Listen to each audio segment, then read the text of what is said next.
अच्छा ठीक है, शुरू करते हैं। आज से हम लोगों ने अपना डोम का टॉपिक स्टार्ट करने के डोम हमारे पास होता क्या है, जावास्क्रिप्ट में डोम किसे कहते हैं, या फिर इसका असल मकसद क्या। अगर मैं इसका स्टार्ट करना चाहूँ तो देखें, अभी तक जो HTML CSS जावास्क्रिप्ट हम लोगों ने देखी है वो फिलहाल अपनी अपनी जगह पे इस्तेमाल हो रही है। लाइक HTML क्या है, वो लेआउट बना रही है, CSS उस लेआउट को डिजाइन कर रही है, और जावास्क्रिप्ट अभी तक डायरेक्टली हमारी वेबसाइट के साथ लिंक नहीं हुई है। जावास्क्रिप्ट आउटपुट आप लोग कहाँ पे देख रहे हैं? किसी कंसोल में देख रहे हैं, यानी वेबसाइट पे तो कोई इंटरेक्शन होती हुई नजर नहीं आ रही ना। तो आज हम लोग उस इंटरेक्शन के टॉपिक की तरफ स्टार्ट करते हैं कि हमारे पास असल में डोम होता क्या है, स्टार्ट कैसे करेंगे, इसमें हम लोग क्या क्या देखेंगे। अगर मैं आपको आसान लफ्जों में बात करूं, डोम हमारे पास बेसिकली एक जावास्क्रिप्ट की वेबसाइट, बेसिकली आप समझ लें एक HTML CSS की वेबसाइट को एक दिमाग देने के काम आती है। दिमाग से मुराद कोई भी इंटरेक्टिविटी डालने के लिए बटन पे क्लिक किया, कोई पॉपअप ओपन हो गया, कोई एनिमेशन टाइप बनी, या फिर यूजर ने फॉर्म सबमिट किया तो फॉर्म का डेटा गया किधर है, ये सब कुछ हमारे पास किसकी मदद से होगा? जावास्क्रिप्ट की मदद से करेगा। जावास्क्रिप्ट इन सारी की सारी चीजों के लिए रिस्पॉन्सिबल है। अगर हम लोग यहाँ पे इसकी डिस्कशन स्टार्ट करें तो ये होगा कैसे। बेसिकली हमारे पास कुछ इस तरीके पे यहाँ पे है।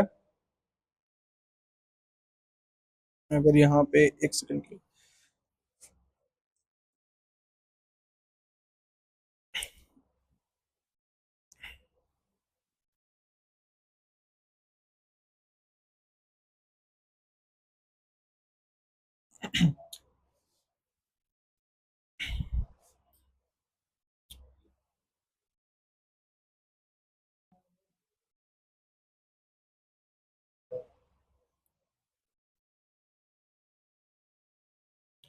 डोम का टॉपिक है हमारे पास। अगर हम लोग इसकी फुल फॉर्म करें तो इसकी फुल फॉर्म हमारे पास कुछ इस तरीके पे है। डॉक्यूमेंट ऑब्जेक्ट जे फुल फॉर्म हमारी कुछ इसकी है कि डॉक्यूमेंट ऑब्जेक्ट मॉडल। अब इसका नाम ये रखा क्यों गया है, इसमें होता क्या है, ये सारा कुछ हम लोग डिस्कस करते हैं। होता ये है कि हमारा जो ब्राउजर है ना, हमारा ब्राउजर ये काफी ज्यादा स्मार्ट है। ये बेसिकली क्या करता है, ये आपके जो HTML का पेज है, HTML के पेज को हम लोग, अगर आपको याद हो, डॉक्यूमेंट कहते थे। डॉक टाइप HTML याद है? तो जितने भी पेजेस हमारे पास ब्राउजर में आते हैं उसको हम लोग ऐसे डॉक्यूमेंट कैटेगराइज करते हैं। तो ये क्या करता है, ये बेसिकली हमारे HTML के पेज को उठाएगा, उसमें से जितने भी सामान है, लाइक जितने भी हमारे पास टेक्स्ट है, एलिमेंट्स, जो इमेजेस हैं, वो सबको अपने पास स्टोर करते हैं एज ए डॉक्यूमेंट। बेसिकली एक दरख्त बना के, ट्री बना के अपना पास स्टोर करते हैं, एज एक ऑब्जेक्ट कहने के एक ऑब्जेक्ट बना के स्टोर करते हैं। उसमें हमारे पास H1 आ जाएगा, H1 के बाद जो ID क्लासेस जो जो चीजें लगी हैं वो सब कुछ आ जाएगा, उसका इनर टेक्स्ट आ जाएगा, पैराग्राफ आ जाएगा, यानी पूरा का पूरा रिकॉर्ड ब्राउजर अपने पास रखता है। अगर इस रिकॉर्ड को मैं देखना चाहूँ तो रिकॉर्ड मुझे बड़ी आसानी से देखने को मिल जाएगा। अगर मैं यहाँ पे आके अपने ब्राउजर में सिर्फ ये लिखूं विंडो। अब ये विंडो होता क्या है, किसी को आइडिया है? विंडो हमारे पास ब्राउजर का सबसे बड़ा ऑब्जेक्ट है। यानी ये हमें ब्राउजर प्रोवाइड करता है, ना जावा से प्रोवाइड करती है, ना HTML, ना CSS। हमें कौन प्रोवाइड करता है? हमारा ब्राउजर। इसमें सारी की सारी इंफॉर्मेशन होती है ब्राउजर से रिलेटेड, कि आपकी स्क्रीन की हाइट कितनी है, आपका लैपटॉप की विंडोज कौन सी चल रही है, यानी ये जो ब्राउजर है कौन से विंडोज के ऊपर रन हो रहा है। इसके अलावा आपकी हाइट हो गया, आपकी जो टैब्स हैं, थोड़ी बहुत इंफॉर्मेशन और भी आती है। अगर हम लोग यहाँ पे विंडो लेके इंटर करें तो सारा कुछ हमारे पास यहाँ पे देखने को मिल जाएगा। अगर आप लोग देखें, हमारे पास अलर्ट भी है। ये अलर्ट हमारे पास किसका हिस्सा है? हमने जावास्क्रिप्ट में देखा ना, लेकिन ये अलर्ट डिस्प्ले कहाँ पे होता है? ब्राउजर में डिस्प्ले होता है, एक पॉपअप टाइप। तो ये भी हमारे ब्राउजर का ही हिस्सा है। इस तरीके पे कितनी सारी चीजें जो कि हमारे ब्राउजर हमें प्रोवाइड करता है, हमने अपनी मर्जी का डेटा बीच में निकालना होता है। यहाँ पे हमारे पास कुछ फोकस और स्टेट्स वगैरह और भी कुछ चीजें पड़ी हैं। ये हमारे पास स्क्रीन की हाइट है, यानी मेरे जो स्क्रीन है ना, ये इधर से अंदर, यानी इधर से बाहर जो एरिया ना, इसमें हाइट कितनी है और विड्थ कितनी है। मेरी एक्चुअल स्क्रीन की हाइट एंड विड्थ भी यहाँ पे अवेलेबल होगी अगर हम लोग ढूंढना चाहें तो। मेरे एक्चुअल स्क्रीन की जो हाइट है ना, यानी मेरी स्क्रीन अभी जो मैं सिस्टम इस्तेमाल करूँ, इसकी हाइट जो है 1064 पिक्सल है, और इसकी विड्थ जो है हमारे पास 1904 पिक्सल है, यानी 1080p मेरा डिस्प्ले है। ये सारी की सारी इन्फॉर्मेशन हमारे पास ब्राउजर में स्टोर है, और ये हमें किस में अवेलेबल मिलती है? विंडो नाम के ऑब्जेक्ट में। ये हमारा ग्लोबल ऑब्जेक्ट है, यानी टॉप लेवल का ऑब्जेक्ट है। अगर हम ये करना चाहें ना, ये जो हम लोग अभी तक सारा कुछ करते हैं अलर्ट वगैरह, तो ये अलर्ट बेसिकली हमारे पास विंडो का हिस्सा है। तो आप करें विंडो डॉट अलर्ट, ये होना ऐसा चाहिए। लेकिन हमने आज तक कभी विंडो अलर्ट के आगे कभी विंडो लिखा है? या फिर अगर मैं ये बात करूं कि हमारे पास जो कंसोल डॉट लॉग है वो भी किसका हिस्सा है? विंडो का है। हमें कुछ इस तरीके पे लिखना पड़ता है, window dot console dot log, hello how are you. ये भी हमारे पास हमारे विंडो का ही हिस्सा है, लेकिन हमने आज तक कंसोल डॉट लॉग या अलर्ट्स या कुछ चीजों से पहले हमने विंडो नहीं लिखा। क्यों? क्योंकि बाय डिफॉल्ट हमारा जो जावास्क्रिप्ट जो रेफरेंस होता है हमारा बाय डिफॉल्ट विंडो की तरह भी होता है। ये अपने लिए बेसिकली एक रेफरेंस ढूंढता है। तो टॉप लेवल पे कौन बैठा है? विंडो। इससे ऊपर तो हमारे पास ब्राउजर में कोई भी नहीं है। तो जितनी भी चीजें ना, ये जो हमारे पास ब्राउजर में अलर्ट होता है, कंसोल होता है, ये जो हमारे पास एक्शंस बेसिकली क्लिक वगैरह हम लोग देखते हैं, आप क्लिक करते हैं तो बदले में कुछ होता है ना, ये सब कुछ हमें ब्राउजर प्रोवाइड करता है, ना कि जावास्क्रिप्ट। हमने सिर्फ इनका इस्तेमाल करते हुए अपने लिए वेबसाइट कंप्लीट करनी पड़ती है।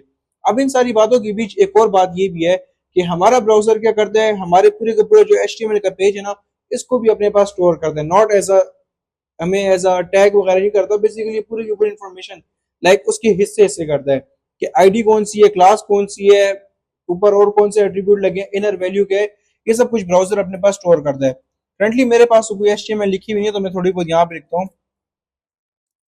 एक H1 बनाया, वी आर लर्निंग नॉर्म। एक पैराग्राफ बनाएंगे, लॉरिम 20। एट द एंड में एक बटन बना दूंगा, बटन क्लिक मी। अब ये हमारे पास कुछ इन्फॉर्मेशन आ गई है। अगर मैं ये देखना चाहूँ ना कि हमारे पास के ये कंसोल में क्या रन होता है, जावास्क्रिप्ट रन होती है ना, तो मैं यहाँ पे लगाता हूँ विंडो और इंटर किया। अब इस विंडो में हमारे पास लोकेशंस वगैरह भी हैं, काफी कुछ आपको देखने को मिलेगा। यहाँ पे हमें एक चीज मिलती है जिसका नाम है ये डॉक्यूमेंट। देखिए जी, मैं डॉक्यूमेंट को हाईलाइट किया तो मेरा पेज ऑलरेडी हाईलाइटेड हो गया ना। इसी के अंदर आपके पास पूरे के पूरे पेज के जो HTML वगैरह वो स्टोर होती है। यहाँ पे अगर हम लोग खोलें, देखिए मेरे पेज का URL आ गया है। ये मेरे पास बॉडी है, यानी जो वेबसाइट की बॉडी है वो सारा कुछ इस डॉट बॉडी में सेव होता है। करेक्टर सेट, यानी आप कौन सी कैटेगरी के करेक्टर्स इस्तेमाल करें। UTF-8 ये लेटेस्ट है, इसमें सारे के सारे सिंबल्स भी जो आए हुए हैं वो आते हैं, सारे इमोजीज भी आते हैं, यानी कंप्लीट हमारे पास पूरे के पूरा डेटा बीच में आ जाता है। चाइल्ड नोड्स देखिए, इसमें बता रही कि तुमने कौन कौन से नोड इस्तेमाल किए हुए हैं। एक हमारे पास डॉक टाइप है, एक हमारे पास HTML है। इसके अलावा भी नोड्स हमारे पास बेसिकली एलिमेंट्स को कहते हैं, इनका नाम है, नोड्स भी कहा जाता है एलिमेंट्स को। डॉक टाइप देखिए, उसने डॉक्यूमेंट टाइप एक्सप्लेन किया है, डॉक्यूमेंट टाइप HTML है। डॉक्यूमेंट एलिमेंट कौन सा है, HTML हमारे पास मेन एलिमेंट है। काफी कुछ हमारे पास यहाँ पे अवेलेबल है। इमेजेस हमारे पास देखें, इमेजेस में एम्प्टी आ रहा है क्योंकि करंटली मेरे पास कोई इमेज भी नहीं है। कनेक्टेड टू, यानी अभी करंटली हमारे पास जो HTML का पेज है रन हुआ हुआ लाइव, आपस में कनेक्टेड है कि नहीं? हाँ, तो मैंने गो लाइव की मदद से रन किया तो ये मेरे पास कनेक्टेड है। तो काफी कुछ मेरे पास यहाँ पे आ गया है। इस डॉक्यूमेंट में आने के बाद हमें एक हिस्सा मिला जिसका नाम है बॉडी। इस बॉडी के अंदर आपके पूरे पास पूरे के पूरे पेज की HTML पड़ी हुई है। डॉट बॉडी किया, देखिए मेरे पास जितने भी टैग्स हैं ना, सारे के सारे आ गए। टेक्स्ट है, H1 text, P text, button text, comment, ये सारी चीजें। अच्छा, बात यहाँ पे सोचने की है कि मैंने H1 से पहले कोई भी टेक्स्ट नहीं लिखा हुआ, ना ही H1 के बाद लिखा, तो ये टेक्स्ट आया कहाँ से? तो होता हमारे पास कुछ ऐसे कि जो ये है ना, ये भी हमारे पास एज अ टेक्स्ट कंसिडर होता है, यानी लाइन ब्रेक भी एज अ टेक्स्ट कंसिडर होता है। अगर मैं यहाँ पे एक काम करूं, मेरा जो फॉर्मेटर है, अगर मैं इस फॉर्मेटर को ऑफ कर लेता हूँ, फॉर्मेट ऑन सेफ मैंने ऑफ कर लिया। अब अगर आप देखें, H1 से पहले हमारे पास टेक्स्ट है ना, अब मैंने बॉडी और H1 एक साथ लिख दिया। तो दोबारा अगेन विंडो लिखेंगे। विंडो में आने के बाद किस में आने हैं? डॉक्यूमेंट में आ जाएंगे। और डॉक्यूमेंट में आने के बाद हमने किस में आना है? डॉक्यूमेंट डॉट बॉडी किधर है? ये रहा हमारे पास बॉडी। अब हमारे पास देखें टॉप पे कौन आ गया? H1 और टेक्स्ट हमारे पास खत्म हो गए। तो जो ब्लैंक स्पेसेस है ना, ब्राउजर इसको भी काउंट करता है, ये भी हमारे पास एज अ टेक्स्ट कंसिडर होती है। पूरा का पूरा डेटा हमारे पास यहाँ पे आ गया। उसने चिल्ड्रन बताया, चिल्ड्रन कौन से हैं? हमारा H1, P और बटन है। ये स्क्रिप्ट ये चीजें बाय डिफॉल्ट ब्राउजर की तरफ से ऐड ऑन होती है हमारे पास। इसको हमने, ये सब कुछ अवेलेबल है ना, लेकिन जावास्क्रिप्ट को तो नहीं पता ना कि ये चीजें अवेलेबल है। तो जावास्क्रिप्ट इसको देखते हुए काम करता है। बेसिकली आप जावास्क्रिप्ट को डायरेक्टली ये तो नहीं कहेंगे ना कि HTML की फाइल में ये पड़ा हुआ है। आप कनेक्शन बनाएंगे कि यार ये जो अवेलेबल है ना, इस चीज को आपने जावास्क्रिप्ट के लिए अवेलेबल करना है। तो ये जो डॉक्यूमेंट है ना, ये जावास्क्रिप्ट के लिए HTML को जावास्क्रिप्ट के लिए अवेलेबल करता है। देन आप सेलेक्ट करके उसके ऊपर काम करते हैं कि HTML एक अलग लैंग्वेज है और जावास्क्रिप्ट अलग लैंग्वेज है। इनको आपस में कनेक्ट करना पड़ता है और ये कनेक्शन का काम हमारे पास हमारा ब्राउजर करेगा। ब्राउजर सारे के सारे एलिमेंट्स को एक जगह पे स्टोर करेगा। देन जावास्क्रिप्ट की मदद से आप उसको टारगेट करके अपना पूरा का पूरा वेबसाइट बनवा सकते हैं। हमारे ये जी ब्राउजर का, ये ब्राउजर में अवेलेबल है सब कुछ, ये ब्राउजर ने ही क्रिएट किया है। अब ये देखिए हमारे पास जो था H1 का टेक्स्ट आ गया है, /n, यानी ये ब्रेक लाइन है, जो मेरे पास ब्रेक लाइन अवेलेबल है कि जो एम्प्टी आप टेक्स्ट का है ना, के ऊपर टेक्स्ट अवेलेबल है। तो ये टेक्स्ट बेसिकली इस चीज को टेक्स्ट कहता है। क्योंकि जब आपके पास एम्प्टी लाइन देनी हो ना तो आप लोग स्लैश एन लगा दें, स्लैश एन से मुराद नेक्स्ट लाइन होता है। यहाँ पे हमारे पास सारा कुछ अवेलेबल हो गया, विंडो में आए, डॉक्यूमेंट में आए। देन अच्छा, मुझे बार बार विंडो और फिर डॉक्यूमेंट और फिर बॉडी खोलना पड़ रहा है, तो इसके लिए आसान तरीका है कि मैं करूँ window dot document, document dot body. और डॉट का सिंटेक्स हम लोग किस में देखा करते थे, तो ये हमारे पास एज अ ऑब्जेक्ट ही है। अगर यहाँ पे ओपन करें, अच्छा गलती की हुई है मैंने, यहाँ पे मैंने विंडो के स्पेलिंग गलत लिखे हुए हैं। Window dot document dot body लिख एंटर किया तो देखिए मेरे पास पूरे के पूरे पेज की हमें HTML देखने को मिल गई है। तो ये सारा का काम हमारे पास कौन करेगा, हमारा ब्राउजर करेगा। देन हमने इतना करना है, बस हमने छोटा सा काम करना है कि हमने इन एलिमेंट्स को सेलेक्ट करना है और जो फंक्शनलिटी आप डालना चाहें तो डाल सकते हैं। तो हम इसको स्टार्ट करते हैं। अच्छा, जैसे कि मैंने कहा कि विंडो हमारे पास टॉप लेवल है, अगर आप इसको लिखना चाहे तो अच्छी बात, लिखना चाहे तो मर्जी है, ना लिखना चाहे तो ज्यादा अच्छी बात है, क्योंकि आज तक हमने विंडो कभी देखा नहीं है। तो हम लोग डायरेक्टली करते हैं डॉक्यूमेंट डॉट बॉडी, दोनों का सेम ही रिजल्ट है, क्योंकि टॉप लेवल पे कौन है, विंडो ही है, ऑटोमेटिकली अपना कनेक्शन विंडो के साथ बना लेते हैं। अब इसको मैं जावा से मैं ट्राई ऑन करता हूँ, ये जावास्क्रिप्ट आ गई है। अपनी जावास्क्रिप्ट की फाइल को लिंक करूंगा। अगर मुझे जावास्क्रिप्ट की फाइल को हेडर यानी हेड में लिंक करना है तो मुझे और क्या करना पड़ेगा, डेफर का। उसका फायदा क्या, डेफर के एट्रीब्यूट का,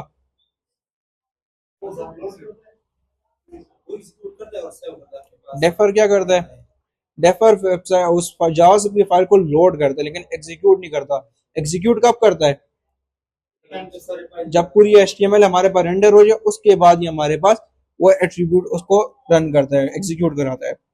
तो स्क्रिप्ट हेड के टैग में आने के बाद script source script dot JS and साथ लगा लेंगे डेफर, सॉरी सिंगल एफ आता है, ये डेफर का एट्रीब्यूट ऐड ऑन हो गया। अब आते हैं जावास्क्रिप्ट में, कंफर्म कर लेंगे कि जावास्क्रिप्ट लिंक हुई भी कि नहीं। तो जावास्क्रिप्ट आ गई, अब अपना काम शुरू करते हैं।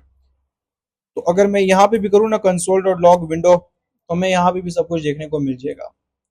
हमारे पास विंडो ऑब्जेक्ट अगेन सब कुछ आ गया। लेकिन बारी आती है कि यार सिर्फ हमने इसको देखना तो नहीं है, इसमें से अपना मकसद उठाना है, अपने काम करने। तो मैं विंडो के बजाय डायरेक्टली डॉक्यूमेंट लिखता हूँ। ये हमारे पास पूरे का पूरा पेज आ गया।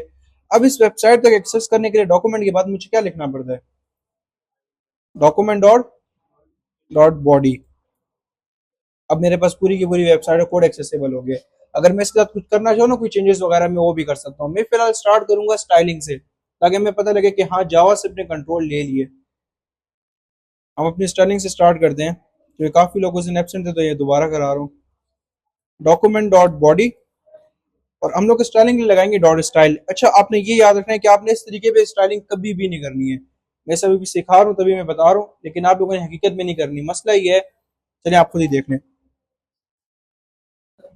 बैकग्राउंड कलर में लगाऊंगा यहाँ पे black, document dot body dot style dot colour. ये कलर किस चीज को चेंज करेगा, टेक्स्ट कलर का वाइट। अब चेक करते हैं, ये हो गए। अब मैंने बोला है कि ये हमें इस तरीके पे स्टाइलिंग नहीं करनी कभी भी। वजह इसकी है कि देखें इससे कौन सी किस्म की स्टाइलिंग की है, ये हमारे पास इनलाइन स्टाइल आया और इनलाइन स्टाइल की प्रायोरिटी सबसे ज्यादा होती है। तो हम लोग इसको रिकमेंड नहीं करते कोई बंदा इनलाइन स्टाइलिंग करे। तो इसकी मदद से जो स्टाइलिंग कभी नहीं करनी है। अभी तो हम लोग सीख रहे हैं तो अभी हम लोग इसलिए कर लेंगे, लेकिन इन फ्यूचर जब भी आपने वेबसाइट बनानी है तो आप डायरेक्टली इस चीज को नहीं करेंगे। सही है।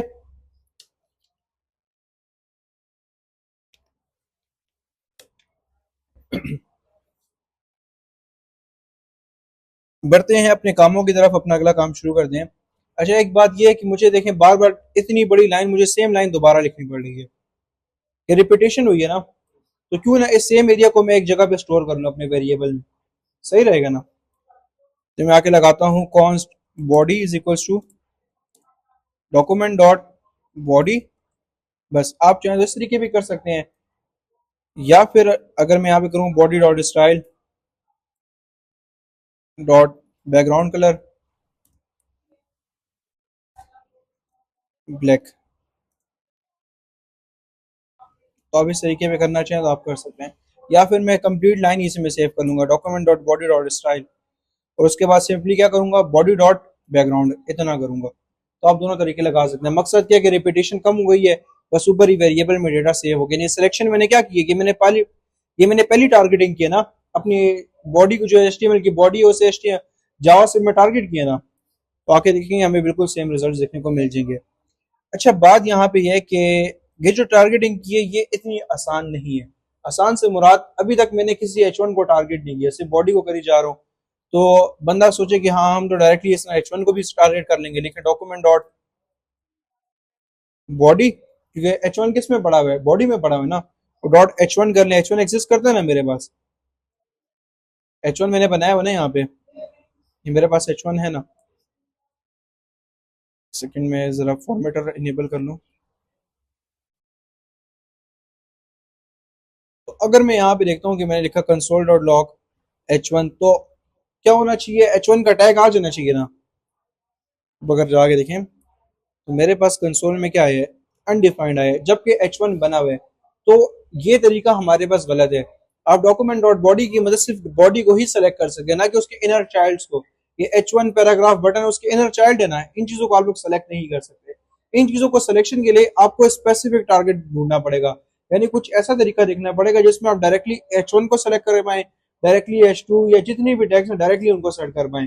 तो इनके टारगेटिंग के लिए जिस तरीके पे आपने सीएसएस पढ़ी थी, सीएसएस में टारगेटिंग के लिए आप लोग क्या क्या इस्तेमाल करते थे, सेलेक्टर्स थे ना हमारे पास, जिसमें हमारे पास आईडी था, बाय नेम था, और क्लास था, बाय एट्रीब्यूट था।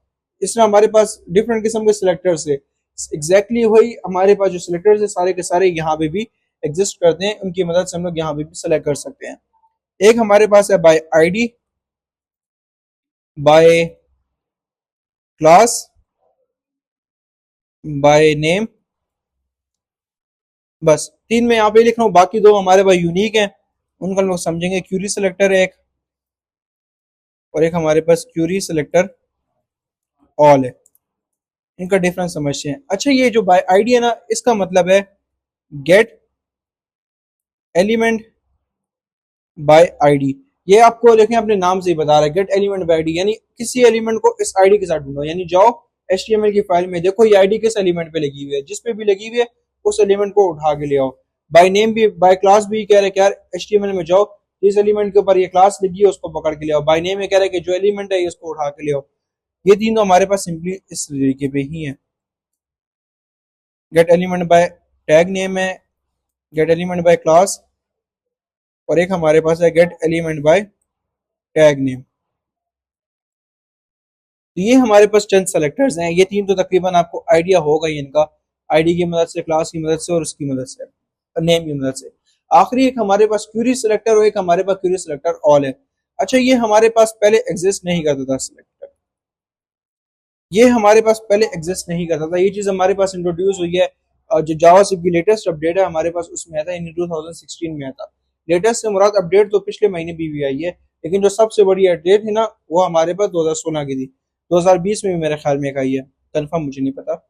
तो ये क्यूरी सिलेक्टर जो है हमारे पास, ये हमारे पास एक हिसाब से यूनिवर्सल है। एक यूनिवर्सल से मुराद ये आपके लिए बाय आईडी की मदद से भी, यानी इसकी मदद से आप आईडी वाले एलिमेंट्स को भी सिलेक्ट कर सकते हैं, क्लास को भी इस्तेमाल कर सकते हैं, और नेम की मदद से भी कर सकते हैं, एट्रीब्यूट की मदद से भी कर सकते हैं। यानी आप इसको चाहें तो उसको आईडी प्रोवाइड करें, ये जाके आईडी से ढूंढेगा, आप चाहें तो क्लास से, क्लास की मदद से ढूंढेगा, आप चाहें नेम दे, नेम की मदद से ढूंढेगा। और क्यूरी सेलेक्टर जो पहले वाला क्यूरी सेलेक्टर है ये हमेशा पहली इंस्टेंस सेलेक्ट करता है। लेट से मेरे पास 10 पैराग्राफ है ना, तो मैंने क्यूरी सेलेक्टर को कहा कि पैराग्राफ को ढूंढो, तो ये पेज का पहला पैराग्राफ उठा के लेगा। अगर मैंने एंकर ढूंढा तो ये पेज का पहला एंकर, बटन बोला तो पेज का पहला बटन। वहीं पे क्यूरी सेलेक्टर ऑल को अगर मैंने बोला पैराग्राफ, तो ये पेज के जितने भी पैराग्राफ है सबको सेलेक्ट करके ले आएगा। इन दोनों में छोटा सा डिफरेंस ही है, पहला वाला जो है हमारे पास पहली इंस्टेंस को सेलेक्ट करते हैं, दूसरा वाला हमारे पास सबको सेलेक्ट कर लेते हैं। ठीक है, इनकी तरफ हम लोग बढ़ते हैं, इनका अगला जो पार्ट है उसको देखते हैं। लेकिन उससे पहले एक आखिरी बात करूंगा कि ये जो दो है ना, ये दो गेट एलिमेंट बाय आईडी और क्यूरी सिलेक्टर, ये दोनों हमेशा क्या सेलेक्ट करेंगे, सिंगल सिंगल आइटम। आईडी तो हमारे पे यूनिक होती है ना, तो एक ही आइटम आएगा, और जो क्यूरी सिलेक्टर है ये भी हमारे पास पहले ही रिटर्न कर देने, पहला आइटम ही रिटर्न करता है। तो ये दोनों हमारे पास सिंगल सिंगल आएगा, लेकिन बाकी जो है ना ये मल्टीपल हो सकते हैं।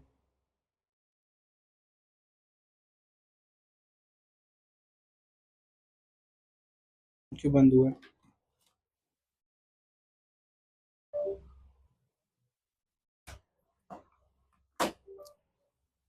बाकी जो है ना हमारे पास मल्टीपल हो सकते हैं बाय क्लास। क्लास तो मल्टीपल एलिमेंट पे लगती है। टैग नेम 10-12 पैराग्राफ्स हो सकते हैं। क्वेरी सिलेक्टर ऑल का मतलब ये कि सारे के सारे एलिमेंट्स को पकड़ के लाओ। तो ये जितने दो जो पहले दो है ना ये हमें सिंगल सिंगल आइटम देंगे और बाकी दो जो है ये हमें एरे रिटर्न करेंगे। एक एरे टाइप स्ट्रक्चर होगा जावास्क्रिप्ट की। एरे याद है ना, मल्टीपल डेटा के लिए हमने क्या इस्तेमाल किया था? एरे इस्तेमाल किया था। एग्जैक्टली हमारे पास यहाँ पे भी एरे इस्तेमाल होगी, लेकिन ये जावास्क्रिप्ट की एरे जैसी नहीं है। उसकी जैसी है भी लेकिन उसकी जैसी नहीं है। इसकी एरे का हमारे पास एक नाम है HTML कलेक्शन। नाम से वाज़ेह कि यार इस एरे में कोई HTML का डेटा कलेक्ट होकर पड़ा हुआ है। बाय क्लास और बाय जो ये ना हमारे पास बाय नेम ये हमें HTML कलेक्शन रिटर्न करते हैं और ये हमारे पास नोड कलेक्शन रिटर्न करते हैं। खासा फर्क नहीं है, नोड से मुराद चाइल्ड्स होते हैं, एलिमेंट्स होता है। आप चाहें तो इधर एलिमेंट कलेक्शन कह सकते हैं या फिर नोड कलेक्शन। नोड से मुराद चिल्ड्रंस या फिर एलिमेंट्स ही होता है। नोड इस तरह एलिमेंट्स को ही कहा जाता है। तो जो दो है ना ये तकरीबन दोनों के दोनों सेम ही है। HTML कलेक्शन नोड कलेक्शन में कोई फर्क नहीं है।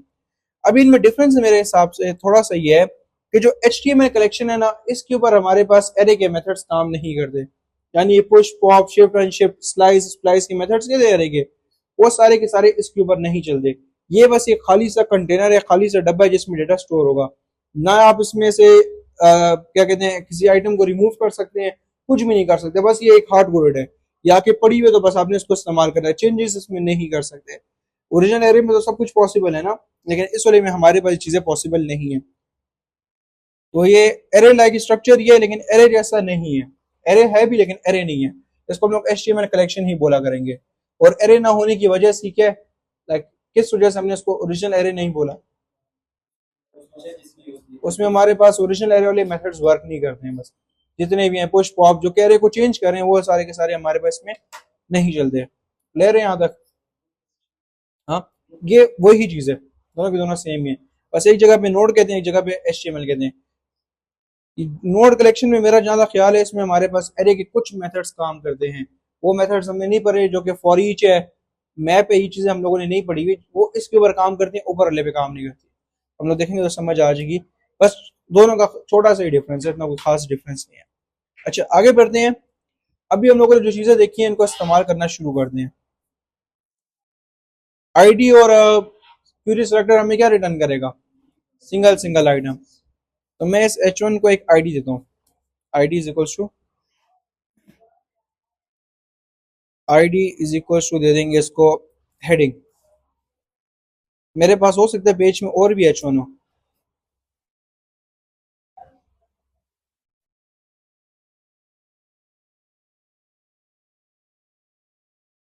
हमारे पास जो दूसरी वाली हेडिंग है ना ये हमारे पास आईडी की मदद से। मैं चाह रहा हूँ कि मैं पहली वाली को सेलेक्ट ना करूँ तो दूसरी वाली करूँ। मैं दूसरी वाली को एक आईडी प्रोवाइड कर लिया है।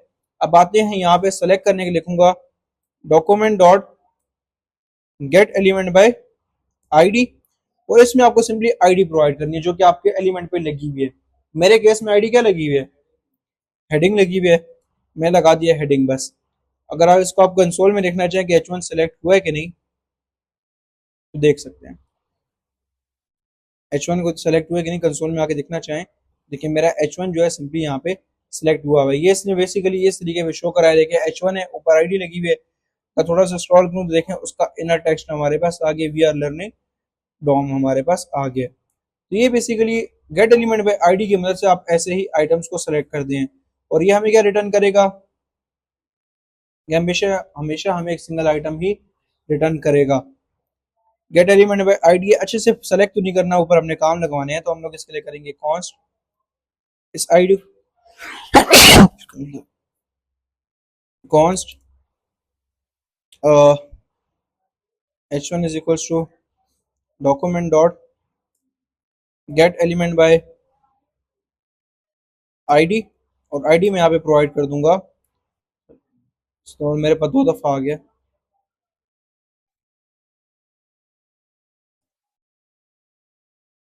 आईडी में दे दूंगा यहाँ पे हेडिंग।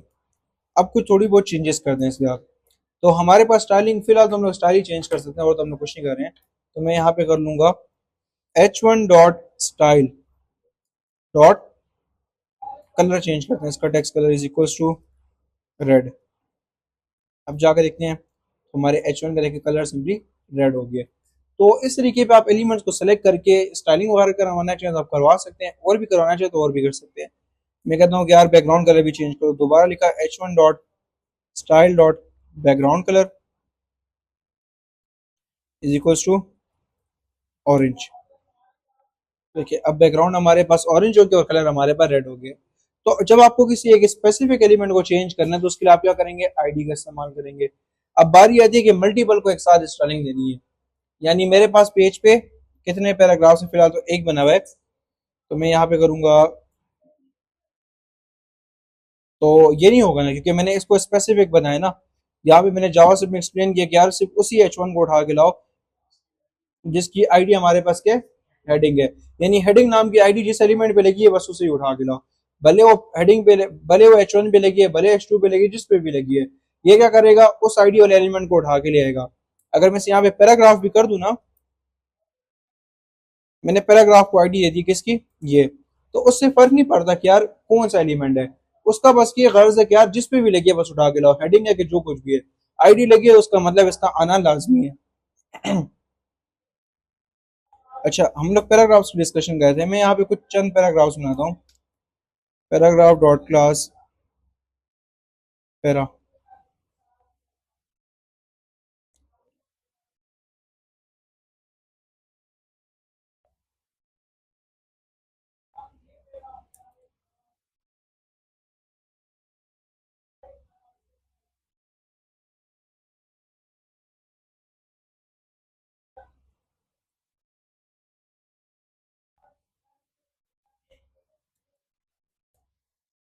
हमने यहाँ पे 3 पैराग्राफ्स बना लिए हैं। एक हमारे पास देखें क्लास हुआ पैरा की लगी है, पहला है, दूसरा हमने तकरीबन यहाँ पे 3 पैराग्राफ्स बनाए हुए हैं। मैं क्या करता हूँ, मैंने यहाँ पे फर्स्ट वन को बिना क्लास के रखा है, सेकंड वन क्लास में रखा है, थर्ड वन को मैं विदाउट क्लास रख रहा हूँ, फिर अगले को मैंने क्लास दी, यानी मेरे पास टोटल 2 पैराग्राफ्स हैं जिन पे क्लासेस लगी हैं। मैं इन 2 को स्टाइलिंग देना चाह रहा हूँ, तो अभी मेरे पास क्या तरीका होगा, सिंगल सिंगल सेलेक्ट करना, मैं बाय आईडी करूँ, पहले को भी आईडी दूं दूसरे को भी, यानी सेम स्टाइलिंग देने के लिए मैं 2 दफा ये काम करूंगा।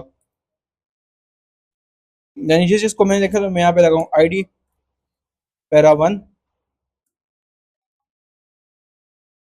आईडी पैरा 2, तो क्या करूंगा, जावास्क्रिप्ट में आके const para 1 is equals to,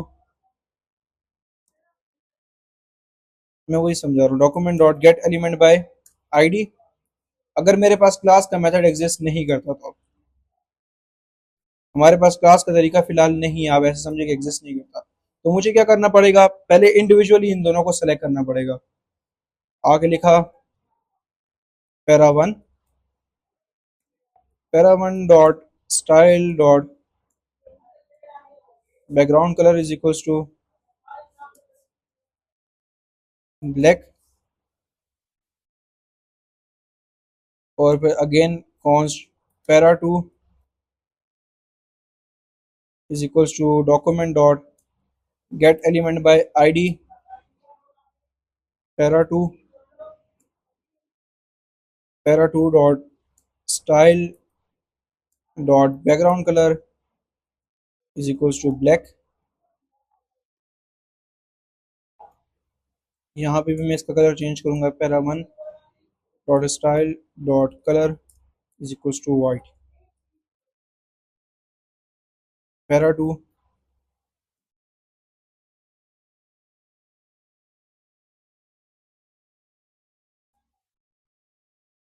अब देखिए हमारे पास फिलहाल हमने ये इमेजिन किया कि हमारे पास क्या है, सिलेक्शन करने का एक ही मेथड है, वो क्या है, गेट एलिमेंट बाय आईडी।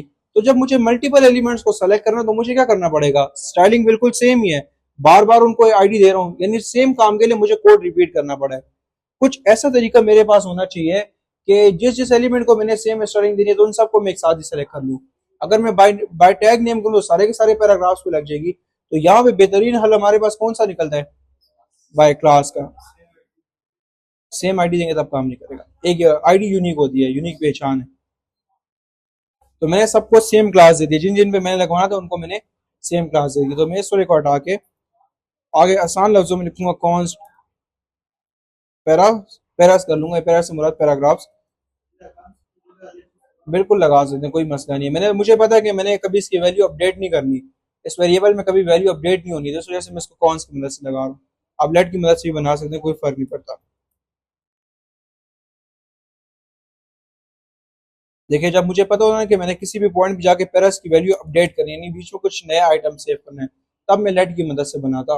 लेकिन जब मुझे पता है कि यार ये जो मैंने यहाँ पे लिखा हुआ है 32 लिखा हुआ है, ये हमेशा 32 ही रहेगा, तो इसको मैं किसकी मदद से बनाऊंगा?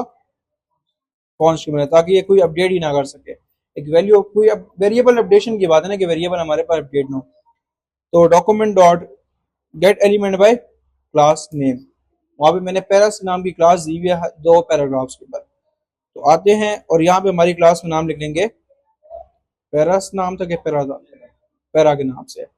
अब ये हमारे पास आ गई है। तो हमने एट अ टाइम क्या किया, हमने at a time multiple elements को सेलेक्ट कर लिया। अब क्या है, मुझे बार बार पर स्टाइलिंग करने के बजाय एक ही दफा करनी है। लेकिन अभी भी एक छोटा सा मसला है, भी आपको देखने को मिलेगा।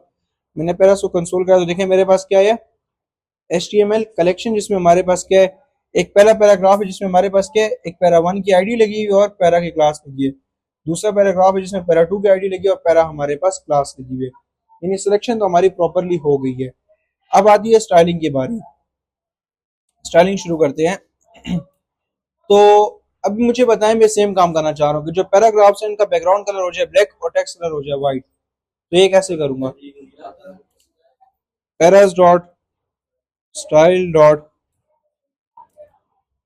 Background colour is equals to black, और paras dot style dot colour is equals to white. ये काम कर जाएगा ना? एक ही दफा कोड लिखा है, बस हमारा काम चल जाना चाहिए ना।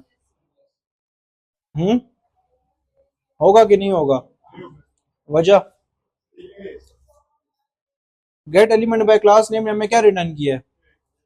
तो ये मैं पूरी की पूरी एरे पे लगा रहा हूँ, जबकि एक हमारे पास वर्किंग में नहीं है। हमें क्या करना पड़ेगा, हमें सिंगल सिंगल आइटम को सेलेक्ट करके उसके बाद, अच्छा, हमें सिंगल सिंगल आइटम को सेलेक्ट करके देन उसके ऊपर करवाना पड़ेगा।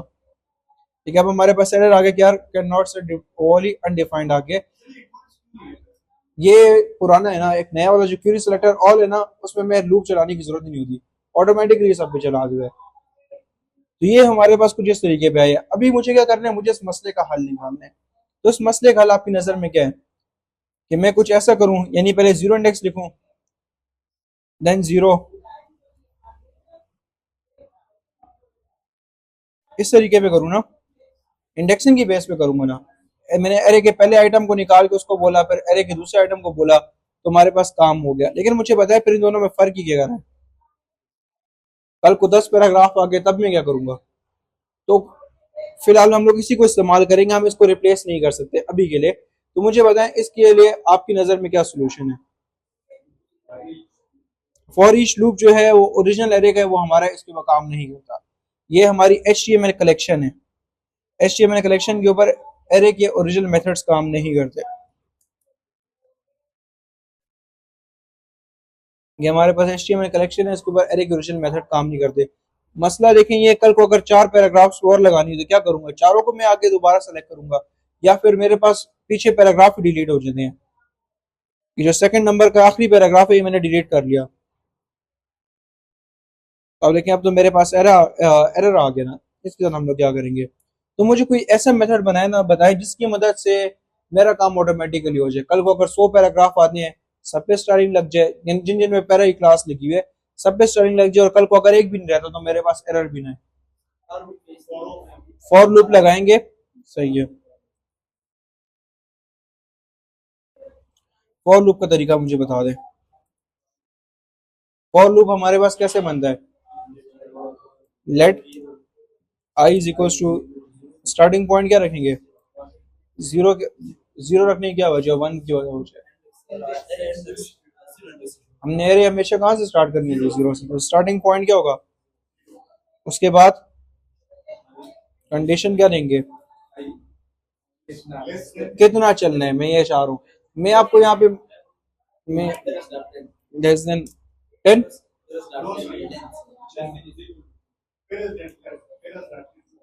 पेरास डॉट लेंथ से क्या फायदा होगा? एरे का जो साइज होती दफा चलेगा। अगर कल को एरे 0 होती तो एक दफा भी लूप नहीं चलेगा, और कल को अगर एरे हमारे पास 100 होती तो 100 दफा चलेगा। यानी और डायनेमिकली हमने चला दी ना इसके ऊपर, तो करूंगा पेरास डॉट लेंथ। अच्छा, अगला काम क्या है? इस चीज को हमारे पास क्या कहते हैं? इंक्रीमेंट करेंगे। इसका फायदा क्या होगा? एक दफा लूप चलेगा, रिकॉर्ड सेव हो जाएगा कि हाँ, एक दफा चलेगा, दिन 2 दफा, दिन 3 दफा। अच्छा, अब हमने क्या करना है अगला बताएं। कंसोल नहीं, मैंने स्टाइलिंग लगवानी है। अब मुझे बताएं क्या करें। स्क्वायर ब्रेसेस देन, उसके बाद डॉट स्टाइल डॉट, सजेशन नहीं आ रहे मुझे, ये मेरे पास ऊपर लिखे हुए आ रहे हैं। Dot background is equal to black. उसके बाद अगेन वो कलर के लिए भी कर लूँ, dot style dot colour is equal to white. तो ये अब काम कर जाएगा, पक्की बात है। अब जाके देखते हैं। अब हमारे पास बिना किसी मसले के आ गया। फायदा क्या हुआ? फायदा हमारे पास यहाँ पे ये होगा कि कल को अगर लेट से मेरा इस पैराग्राफ को भी मैं क्लास दे रहा हूँ पैरा की, देखिए ऑटोमेटिकली आ गया। मुझे कहीं पे जाके जावा से भी कोड को अपडेट नहीं करना पड़ा, ऑटोमेटिकली हमारे पास काम हो गया। और कल को अगर हमारे पास एक पैराग्राफ भी नहीं रहता पैरास के नाम से, जो क्लास है हमारे पास, वो क्लास यूजर ने खत्म कर लिया। तो अब देखें कोई एरर भी नहीं आया, काम हो गया। तो ये, हाँ, लूप की मदद से हम लोगों ने यहाँ पे कर लिया। तो अगर आपको मल्टीपल के ऊपर लगाना है तो आप क्या करेंगे? सिंपली लूप का इस्तेमाल करेंगे यहाँ पे। क्लियर है? अच्छा, मसला ये कि मुझे एक और मसला यहाँ पे है कि सिर्फ स्टाइलिंग करने के लिए इतना मुश्किल सिंटेक्स लिखना मेरी समझ से बाहर है। सिर्फ स्टाइलिंग तो कर रहे हैं ना, और तो हम कोई मुश्किल काम तो नहीं कर रहे हैं। इतना बड़ा सिंटेक्स लिखा है कि जी हमें आई की वैल्यू मेरे सिंटेक्सिंग की मदद से निकालें, इसका इस्तेमाल हम लोग नहीं करेंगे। अगर आपको याद हो तो हमने एक लूप सीखा था, एरेस का लूप, फॉर ऑफ लूप। हम लोग यहाँ पे फॉर ऑफ लूप का इस्तेमाल करेंगे। ना उसमें मैं इंक्रीमेंट की टेंशन, ना कंडीशन की टेंशन, ना फिर इनिशियल पॉइंट की, वो सब कुछ खुद ही हैंडल करेगा। वो हमेशा एरे के 0 इंडेक्स से स्टार्ट होगा, यानी एरे पे लूप करने के बदले एक दफा एरे पे जाएगा, एक आइटम देगा, देन दूसरा, देन तीसरा, ऑटोमेटिकली हमें आइटम्स रिटर्न करता है। ये लूप तो हमें इंडेक्स प्रोवाइड कर रहा है ना, वो वाला लूप जो है हमें आइटम रिटर्न करता है। फॉर, जैसे कि मैंने बोला कि फॉर ऑफ लूप हमें लूप करने के बदले आइटम रिटर्न करेगा, तो आपको कहीं पे आइटम को सेव भी तो करना पड़ेगा ना। उसके लिए मैं वेरिएबल बनाऊंगा, पैरा, सॉरी, मुझे एक वेरिएबल ही बनाना है, लेट पैरा। आप चाहे तो कॉन्स्ट की मदद से भी बना लें, बल्कि मैं कॉन्स्ट की मदद से बनाऊंगा। कॉन्स्ट पैरा ऑफ, मेरे पास वेरिएबल का नाम है पैरास। तो मैंने इसको क्या पता है यहाँ पे, मैंने कहा एक काम करो, पैरास नाम की एरे के ऊपर जाके लूप करो, और बदले में जो मिलता है किस में सेव करो, इसमें। तो पहली दफा लूप करेगा, 0 इंडेक्स का डेटा मिलेगा, देन सेकंड, देन 2 3, इस तरीके पे कंटिन्यूसली चलता रहेगा। तब तक चलेगा जब तक हमारी एरे खुद ही खुद ही खत्म नहीं हो जाती। इस केस में ना आपको एंडिंग पॉइंट की टेंशन है, ना इंक्रीमेंट की टेंशन है, ना इनिशियल पॉइंट की, सब कुछ खुद ही हैंडल करेगा।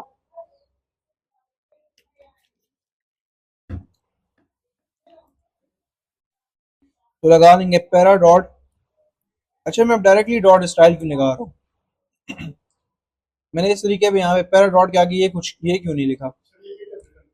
क्योंकि हमें सिंगल सिंगल आइटम यहाँ पे मिल रहा है। ये क्या करेगा? लूप करने के बदले सिंगल सिंगल आइटम इसमें स्टोर करेगा।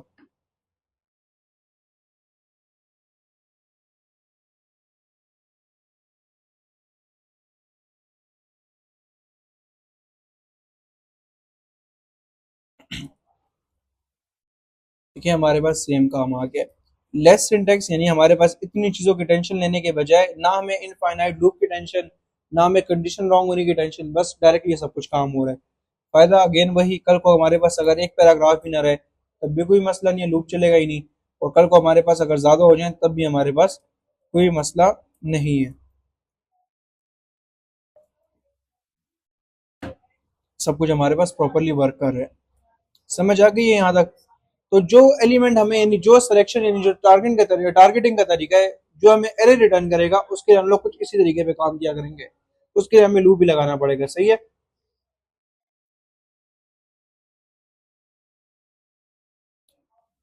बाय ना क्लास नेम की समझ आ गई है? आगे बढ़ते हैं, बाय टैग नेम की मदद से करते हैं। तो मैं अगेन पैराग्राफ्स की सेलेक्ट करूंगा कॉन्स्ट। जब आपको पूरे के पूरे पेज के किसी एलिमेंट को सेलेक्ट करना होता तो आप इस्तेमाल करेंगे।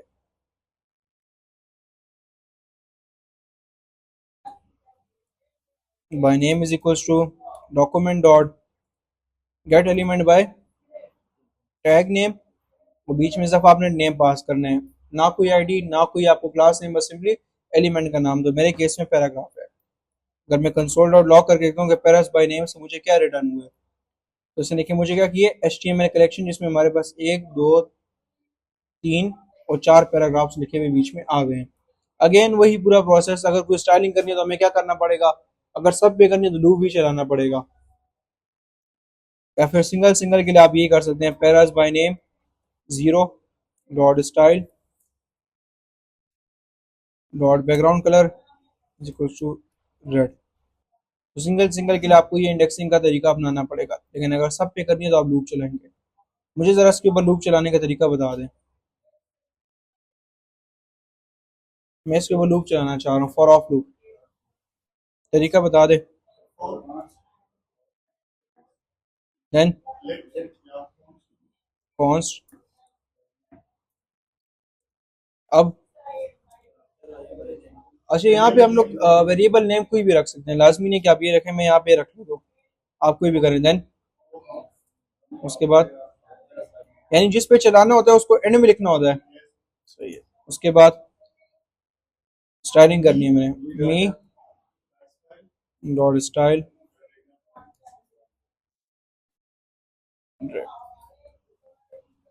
तो हमारे पास बिल्कुल सेम एग्जैक्टली वही चीज आ गई है।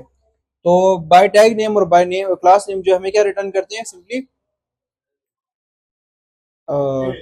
हमें एरेज रिटर्न करते हैं, HTML कलेक्शन रिटर्न करते हैं, जिनके ऊपर एरे के डायरेक्टली मेथड्स काम नहीं करते। अगर मैं इसमें से कोई चीज पॉप शिफ्ट वगैरह लगाऊं तो काम नहीं करेगा। अगर आपको दिखा भी दूं, paras by name dot pop, pop हमारे पास क्या काम करता था, आखिरी में से रिमूव करता था ना।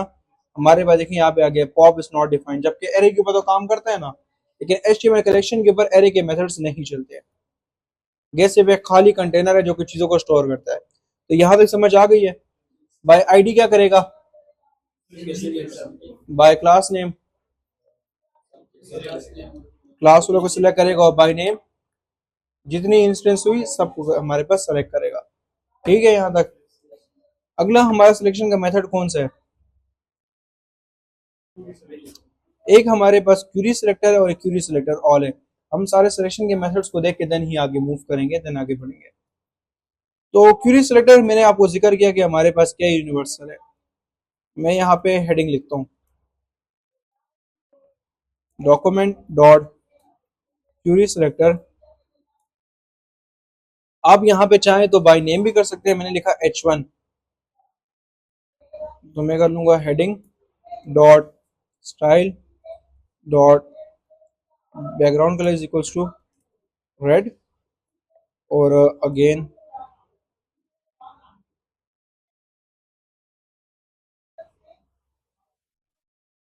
Colour is equals to white.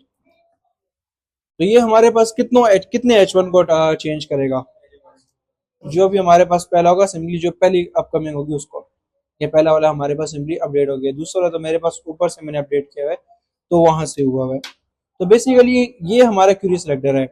आप चाहे बाय नेम करें, या फिर ऊपर वाले को मैं बंद करता हूँ, इसको मैं बंद करता हूँ, या फिर आप चाहें तो बाय आईडी करें। तो मैं करता हूँ बाय आईडी के लिए हम लोग क्या इस्तेमाल करते थे CSS में, CSS में आईडी के सेलेक्ट करने के लिए हम क्या इस्तेमाल करते थे, हैश, और देन उसके बाद बीच में लिख देंगे आईडी, हमारे पास ही मेरे ख्याल में हेडिंग के नाम से। अब जो उनसी आईडी है, आईडी की मदद से भी सिलेक्ट हो गया, ये इसी ने किया हुआ है। अगर मैं यहाँ पे कलर चेंज करूं, कि हमारे पास यहाँ पे आ गया, ये बाय नेम भी करेगा बाय आईडी भी करेगा, लेकिन बाय नेम के केस में सिंपली आपने लिख देना है, और बाय आईडी के केस में आपको हैश लगाना है। अगला हमारे पास कौन है, बाय क्लास। तो क्लास के लिए हमारे पास कौन सा सिंबल था, तो डॉट, और पैरा की क्लास थी ना, जिस पे पैरा की क्लास लगी है, देखिए हमारे पास ये पहले वाला था इसके ऊपर लगी, जो उसके ऊपर हमारे पास आ गए। बाकियों पे भी पैरा की क्लास लगी हुई है, जितने भी पैराग्राफ्स हैं सब पे लगी, लेकिन ये क्यूरी सिलेक्टर क्या करता है, पहले वाले को। अच्छा अगेन ये है कि यूनिवर्सल ही है, सबको सेलेक्ट कर सकता है, सबकी मतलब आईडी क्लास नेम अकेला सब पे भारी है, लेकिन क्या, हाँ बस अकेले ये बात है कि सिर्फ पहले को कर दे, यानी सिंगल सिलेक्शन है। सही है, समझ आई इसकी, क्यूरी सिलेक्टर की समझ आई है? क्या समझ आई है? सबको सेलेक्ट कर सकता है, बस सिर्फ पहले को करेगा। अच्छा यूनिवर्सली, हाँ। अब आगे बढ़ते हैं, अगला हमारा कौन सा है? Curie selector all. तो मैं यहाँ पे लगाता हूँ कॉन्स्ट पैराग्राफ्स, या फिर हेडिंग्स ही कर लेता हूँ, is equal to document dot query selector all. और अगेन वही बात कि आईडी की मदद से भी कर सकता है, क्लास की मदद से भी कर सकता है, बाय नेम भी कर सकता है, बाय एट्रीब्यूट भी कर सकता है। मैं यहाँ पे फिलहाल लेके चलूंगा H1, जो कि हमारे पास दो H1 है, मैं उनको लेके चलूंगा। तो कंसोल में देखते हैं कि हमारे पास सेलेक्ट हो भी रहे हैं कि नहीं। हेडिंग्स लिखा था, देखिए मेरे पास क्या इज अवर नोड लिस्ट है, ये भी एरे ही है, लेकिन इस पे एरे के कुछ मेथड्स काम करते हैं, सारे नहीं करते, कुछ करते हैं। उस दूसरे HTML कलेक्शन में भी तो कोई भी काम नहीं करता ना, इस पे कुछ हमारे पास करते हैं। तो ये मेरा पहला H1 यहाँ पे है, ये मेरा पहला, और ये दूसरा H1, ये सबको सेलेक्ट करेगा। अब इसकी मदद से जरा स्टाइलिंग करके देखते हैं। हेडिंग्स डॉट, देखें इसमें हमारे पास कुछ चले हैं, आपको मैं यहाँ पे बताता हूँ। ये जो फॉर ईच का मेथड है ना, फॉर ईच, ये हमारे पास एरे के ऊपर लूप करने का तरीका है, जो कि अभी हमारे पास नहीं है, हमने सीखा हुआ, लेकिन एरे के ऊपर लूप करने का तरीका। डॉट लेंथ जो है हमारे पास एरे का साइज बताने का है, यानी इसके ऊपर हमारे पास एरे के चंद मेथड जो है वो काम करते हैं, सारे के सारे इसके ऊपर नहीं चलते, कुछ गिने चुने हमारे पास, सारे सारे के सारे नहीं है। अगेन वही बात है, हमने अभी तक फॉर ईच नहीं सीखा, या इसके ऊपर मुझे लूप करना, तो मैं क्या करूंगा? अच्छा इसके ऊपर एक और चीज ट्राई करते हैं, अगर तो चल जाए।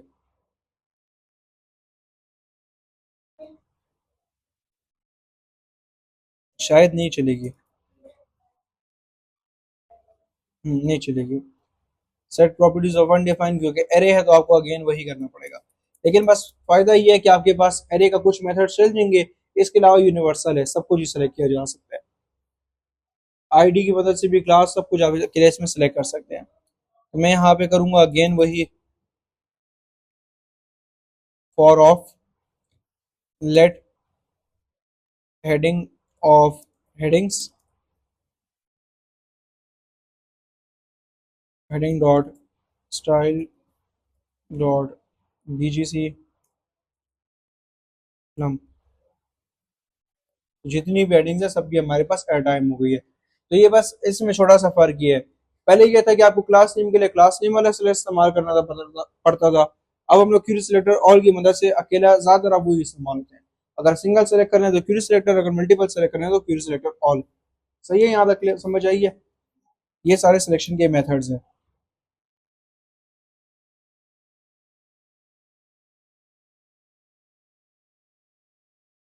कोई डाउट है यहाँ तक?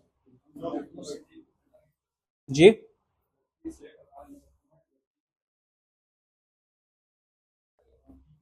हाँ मल्टीपल सिलेक्शन भी मेरे ख्याल में शायद होती है, शायद वो नहीं होती, नहीं नहीं वो नहीं होती। हाँ आ गया क्यूरी सेलेक्टर, अच्छा अच्छा पॉइंट, ये मेरे जहन से निकला था। क्यूरी सेलेक्टर ऑल की मदद से मल्टीपल चीजों को भी आप इसमें सेलेक्ट कर सकते हैं। देखिए अब मैंने क्या किया, H1 भी सेलेक्ट किए हैं और ये भी सेलेक्ट कर लिया, तो मेरे पास मल्टीपल भी सेलेक्ट हो सकते हैं। मैं अगर यहाँ पे कॉमा डाल के बटन लिख दूं, तो ये देखिए हमारे पास बटन भी आ जाएगा। अच्छा ये सिर्फ ये नहीं कि सिर्फ बाय नेम चलेगा, पहला वाला जो क्या है मैंने उसमें लिख दिया बाय नेम, दूसरा मैं कर लूंगा बाय क्लास, और तीसरा मैं अगेन बाय नेम कर लेता हूँ। तो आप ये भी कर सकते हैं, इस चीज का भी मसला नहीं है, जबकि बाकी सिलेक्टर्स हमारे पास ये काम नहीं कर सकते। तो अगर आपको मल्टीपल एलिमेंट्स को एक साथ स्टाइलिंग देनी है तो आप इसकी मदद से बड़ी आसानी से कर सकते हैं, क्यूरी सिलेक्टर ऑल की मदद से। सही है, क्लियर है यहाँ तक? ये आखिरी पॉइंट ही समझ आई है? तो ये इस वजह से अब ज्यादा इस्तेमाल होने लग गया, ये मल्टीपल रोल कर रहा है और अब जरा इफिशिएंट है हमारे पास।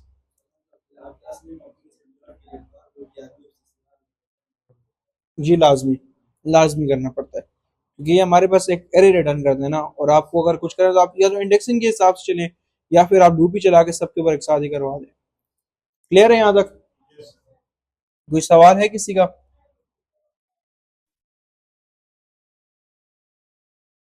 पक्की बात है। जी।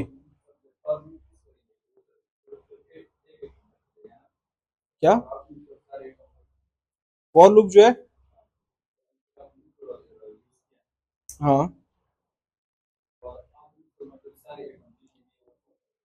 फॉर लूप भी हमारे पास सब पे चलेगा, लेकिन अगर आपने कंडीशन सही लिखी हुई तो, अगर आपकी कंडीशन एरे की लेंथ हुई तब तो ये सही चलेगा, लेकिन अगर आपने इसकी कंडीशन लेट से 3 लिखी हुई है तब ये मसला कर सकता है, क्योंकि अगर एरे में आइटम 3 से ज्यादा हो फिर, तो इस वजह से हम लोग फॉर ऑफ लूप करते हैं। फॉर ऑफ लूप का ये रोल है, ये कहता है कि यार एरे का जितना साइज है मैं ऑटोमेटिकली उतना ही चल दूंगा, एरे खत्म तो मैं खत्म, कहते हैं इंक्रीमेंट भी मैं खुद ही हैंडल करूंगा, कहते हैं ये बेसिकली रिकॉर्ड रख लेना अपने पास, एक दफा चल गया इसने रिकॉर्ड रख लिया कि हाँ एक दफा चल गया, फिर दूसरी तीसरी चौथी दफा हमारे पास ये चलता रहेगा।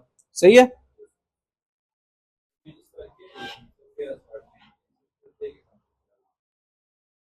आपके अरे में आइटम कितने हैं पहले ये तो देखो ना, और चलो एक ही ऊपर है, चलो मैं आके देखता हूँ, यहाँ तक समझ आइए।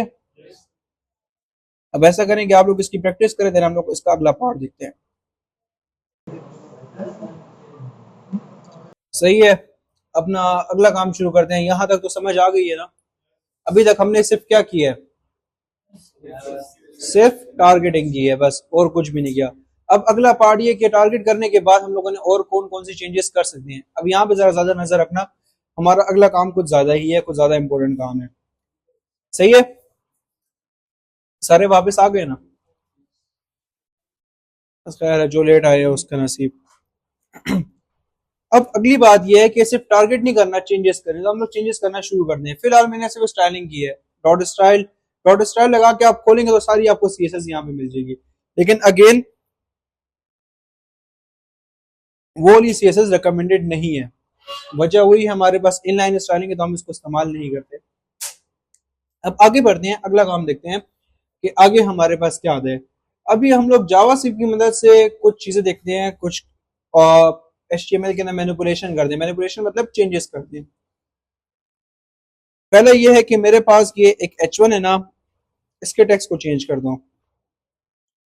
तो सबसे पहले कॉन्स्ट गेट सॉरी H1, या फिर heading 1 is equals to document dot, मेरे पास कितने रास्ते हैं इसको सेलेक्ट करने के, पहली वाली हेडिंग को, पहले वाली को। आईडी फिलहाल नहीं है। अच्छा, सिलेक्टर कौन सा इस्तेमाल करना चाहिए? क्वेरी सिलेक्टर का इस्तेमाल करते हैं, मैं करूंगा टैग की मदद से, मैं करूंगा H1। अब मैं सबसे पहले करूँ कि देखिए मेरे पास क्या है, यहाँ पे क्या लिखा हुआ है, sorry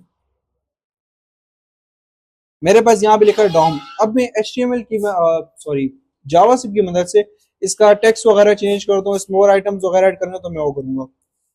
heading 1 dot text change करने का तरीका, आपके पास दो तरीके हैं। अगर तो आप चाहें तो इसके टेक्स्ट को ब्लैंक कर सकते हैं इनर टेक्स्ट की मदद से। इनर टेक्स्ट मतलब H1 के जो अंदर टेक्स्ट पड़ा हुआ है। दो रास्ते हैं, आप चाहे तो इनर टेक्स्ट की मदद से सिर्फ अंदरूनी टेक्स्ट देख भी सकते हैं कि इसके अंदर क्या लिखा हुआ है। मैंने H1 heading 1 dot inner text लिखा तो मेरे पास कंसोल में उसका इनर टेक्स्ट लिखा हुआ आ जाएगा। आप देख भी सकते हैं, इसके अलावा इसको अपडेट भी कर सकते हैं। तो अपडेट करने के लिए क्या करेंगे, अपडेट करने के लिए simply heading 1 dot inner text and then आगे इक्वल का सिंबल लगा लेंगे बस। अब जो टेक्स्ट आप रखना चाहें कर सकते हैं। Changed by using Java, by using JS. अब अगर जाएंगे तो हमारे पास इनर टेक्स्ट जो है सिंपली चेंज हो गया। तो आप चेंज भी कर सकते हैं। अच्छा, टेक्स्ट चेंज करने के दो तरीके हैं। एक इनर टेक्स्ट है, पहले आप इसकी वैल्यू को रीड भी कर सकते हैं, और दूसरा अपडेट भी कर सकते हैं। एक हमारे पास टेक्स्ट कंटेंट है, इसका मैं वजह बताता हूँ हमारे पास क्या है।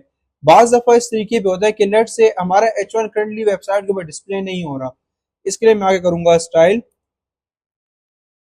विजिबिलिटी में इसकी कर लेता हूँ नन। विजिबिलिटी नन का तो पता है ना, या फिर मैं आप कर लेंगे यहाँ पे डिस्प्ले नन। अब देखें क्या है कि मेरे पास, अगर मैं इसको कंसोल में देखना चाहूं कि H1 का जो हेडिंग 1 है इसका नया टेक्स्ट है, जबकि H1 जो है हमारे पास यहाँ पे एग्जिस्ट करता है ना, ये हेडिंग पड़ी तो ही है ना HTML की फाइल में, लेकिन देखें मुझे कंसोल में, सॉरी एक सेकेंड, मुझे यहाँ पे क्या लगाना है, विजिबिलिटी नन।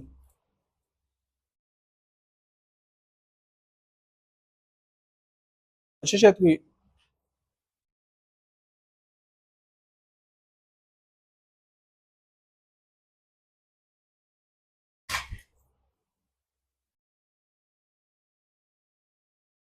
हमारे पास पहले ये काम नहीं करता था। विजिबिलिटी, विजिबिलिटी हिडन था। हाँ, विजिबिलिटी हिडन था। तो हमारे पास देखिए H1 जो है एग्जिस्ट करता तो है ना, लेकिन उसका टेक्स्ट यहाँ पे कुछ नहीं आ रहा। टेक्स्ट तो हमारे पास एग्जिस्ट करता है। अगर मैं यहाँ पे इसका टेक्स्ट करना चाहूँ, लेट्स से मैंने जावास्क्रिप्ट की मदद से इसका टेक्स्ट भी चेंज कर लिए एंड देन उसके टेक्स्ट को मैं यहाँ पे डिस्प्ले करना चाह रहा हूँ, तो मेरे पास कंसोल में कुछ प्रिंट नहीं हो रहा।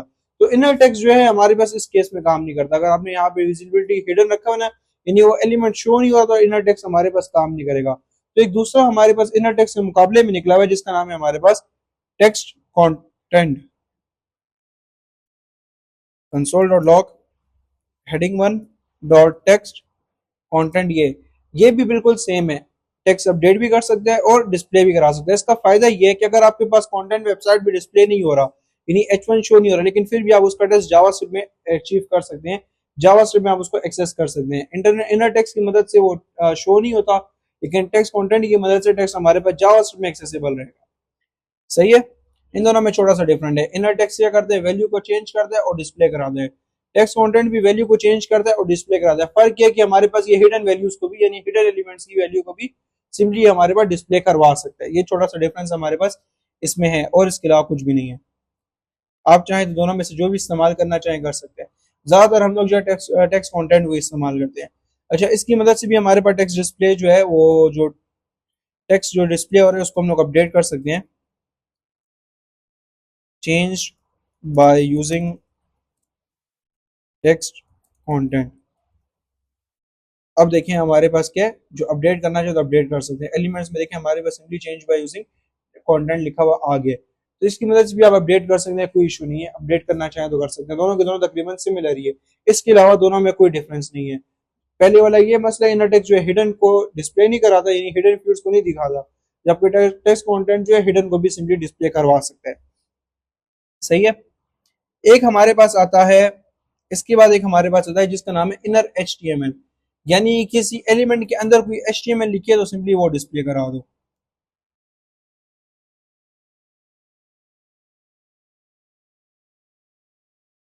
एक एलिमेंट है, इसके अंदर कोई H1 के अंदर कोई वो लिखी हुई है, कोई HTML, कोई HTML लिखी हुई है H1 के अंदर नहीं लिखी, सिर्फ हमारे पास टेक्स्ट लिखा हुआ है ना। तो अगर हम लोग यहाँ पे जाकर लिखे console.log inner HTML heading 1 dot inner HTML, तो देखिए अब हमारे पास जो इसके अंदरूनी टेक्स्ट है सिंपली वो डिस्प्ले करा देगा। अगर इसके अंदर HTML होती तो हमारे पास वो शो होती।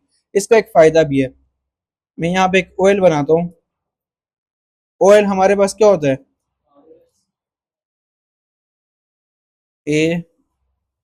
ABC। अब अगर आप देखें तो हमारे पास यहाँ पे आ गई इनर HTML की मदद से। अगर मैं यहाँ पे करूँ, मैं यहाँ पे OL को पहले सेलेक्ट करता हूँ, const list is equals to document dot query selector, और वो क्या था, OL। अगर मैं यहाँ पे करूँ console dot log list dot inner HTML, तो अब देखिए मेरे पास क्या है, वो कंसोल में इसके अंदरूनी HTML जो है वो दिखा सकता है। ना सिर्फ दिखा सकता है बल्कि इसको अपडेट भी कर सकते हैं। अपडेट करने के लिए मैं सिंपली ये करूंगा, लिस्ट डॉट इनर HTML। आप चाहें तो कोई नई HTML यहाँ पे अच्छी पूरी की पूरी HTML लिखेंगे। मैंने यहाँ पे एक लिख लिया B, यानी पूरा का पूरा टैग बनाएंगे, चेंज्ड। इस तरीके पे आप किसी की इनर HTML को भी अपडेट कर सकते हैं। तो अब देखिए मेरे पास OL की जो इनर HTML है वो क्या आ गई है, लिस्ट के बजाय ये आ गई है। तो आप इनर HTML की मदद से उसकी HTML को देख भी सकते हैं और सिर्फ चेंज भी कर सकते हैं। ये दो हमारे पास तरीके एग्जिस्ट करते हैं।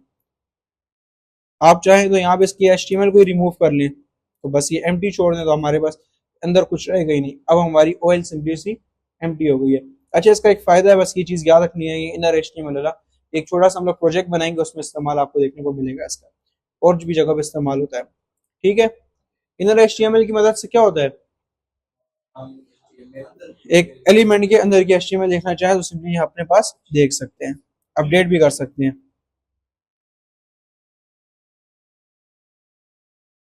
ठीक है। अब आगे बढ़ते हैं, आगे देखते हैं। अच्छा, अब बात यहाँ पे ये है कि ये चीज़ तो छोटी मोटी है। इसकी बात हम लोग एक चीज़ देखते हैं कि क्या मैं जावास्क्रिप्ट की मदद से कोई नया HTML का टैग बना सकता हूँ, और क्या बनाने के बाद उसको वेबसाइट में कहीं पे भी डिस्प्ले करवा सकता हूँ कि नहीं। तो हाँ, ये चीज़ भी पॉसिबल है। अगर मैं यहाँ पे आता हूँ कॉन्स्ट, मैं भी ऐड करना चाह रहा हूँ एक एंकर का टैग, लिंक ऐड करना चाहता हूँ। मैं करूंगा link is equal to document dot, पुराने वाले को एक्सेस करने के लिए हमने सिलेक्टर्स इस्तेमाल किए थे, और नए वाले बनाने के लिए हम लोग क्या करेंगे, क्रिएट एलिमेंट। इसकी मदद से आप कोई भी नया एलिमेंट यानी टैग बनवाना चाहें तो आप सिंपली बनवा सकते हैं। आपने यहाँ पे टैग का नाम डिफाइन करा, तो मेरे केस में लिंक है तो मैं एंकर का टैग इस्तेमाल करूंगा। अब अगर आके अब कंसोल में देखते हैं लिंक को, मैं कंसोल में देखूं तो मेरे पास क्या है, मेरे पास कंसोल में देखे लिंक सिंपली आ गया। अभी तक वेबसाइट पे कहीं भी डिस्प्ले नहीं हो रहा। मैं इसको सेलेक्ट करूँ तो वेबसाइट में कोई भी जगह हाईलाइट नहीं हो रही। अब इस लिंक के अंदरूनी एक टेक्स्ट दूंगा और इसके अंदर मैं एक एट्रीब्यूट ऐड करूंगा। जो हमारे पास लिंक होगा ना, एक href हम लोग यहाँ पे प्रोवाइड करेंगे। तो सबसे पहले मैं लिंक के अंदर टेक्स्ट देना चाहता हूँ, इसके लिए हम क्या इस्तेमाल करेंगे, तो जो लिंक है एंकर का टैग बनाइए अभी एम्प्टी है, इसके अंदर मैं एक टेक्स्ट ऐड करना चाहता हूँ। इसके लिए मैं क्या करूंगा, अंदर टेक्स्ट ऐड करना है तो मैं क्या करूंगा,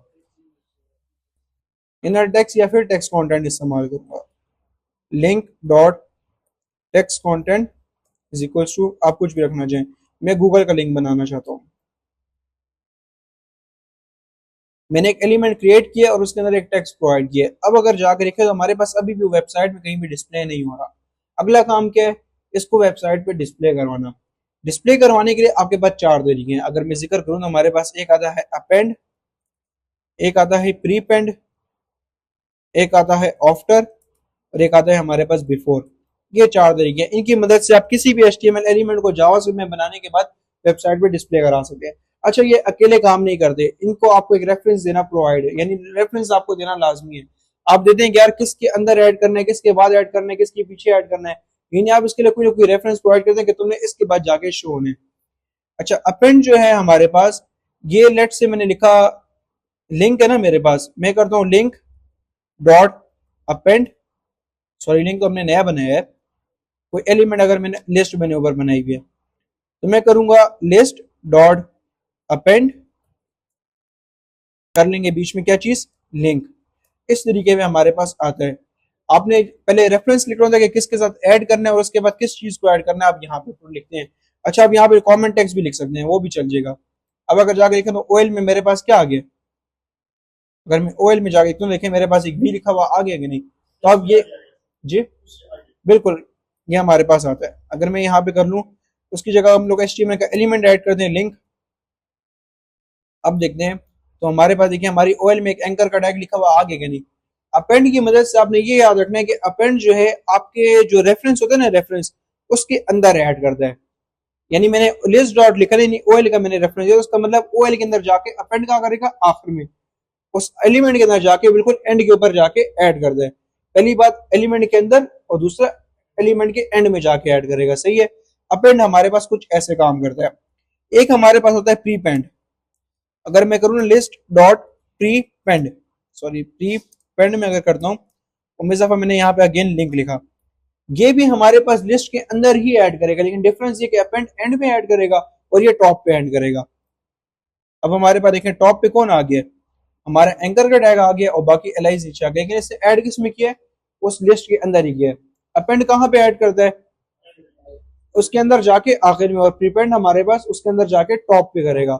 ये हमारे पास छोटा सा डिफरेंस है। इसके बाद हमारे पास एक आता है आफ्टर, और एक हमारे पास होता है बिफोर। अपेंड और प्रीपेंड का डिफरेंस तो समझ आ गया ना।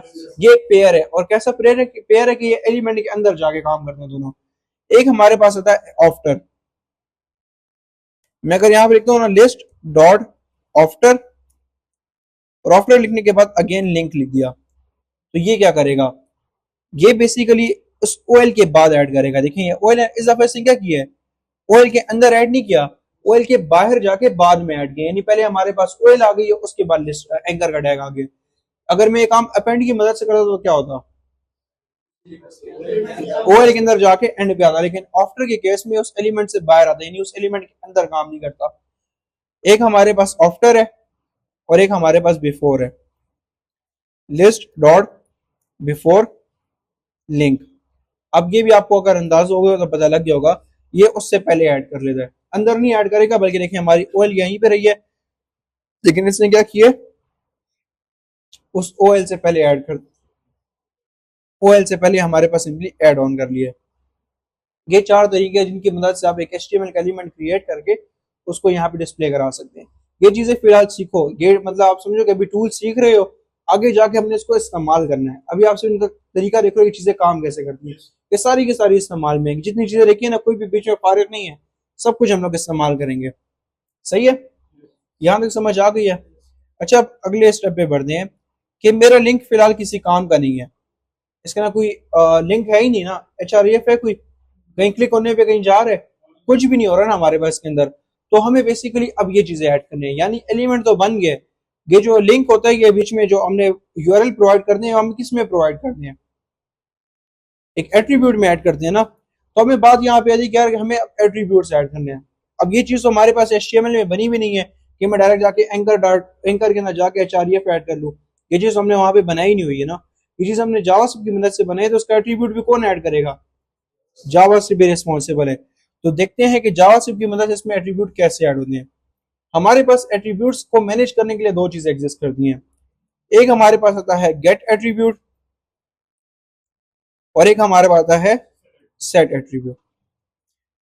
गेट एट्रीब्यूट की मदद से क्या होता है, आप इसकी मदद से किसी एलिमेंट पे ऑलरेडी अगर एट्रीब्यूट बना हुआ है, लेट से हमारे पास इस हेडिंग के ऊपर ये बना हुआ है ना, इसमें एक आईडी ऐड है ना, तो एक h1 के ऊपर आईडी लगी है, गेट एट्रीब्यूट की मदद से आप पहले से जो यानी जो पहला बनाया हुआ एट्रीब्यूट है उसकी वैल्यू चेक कर सकते हैं। अगर मैं लिखूं h1 डॉट गेट एट्रीब्यूट, तो मुझे उसकी गेट एट्रीब्यूट आईडी लिखूं तो मुझे इस आईडी की वैल्यू मिल जाएगी, यानी पहले से बने बनाए की आप वैल्यू चेक कर सकते हैं। यहाँ पे इसको ट्राई ऑन भी करते हैं।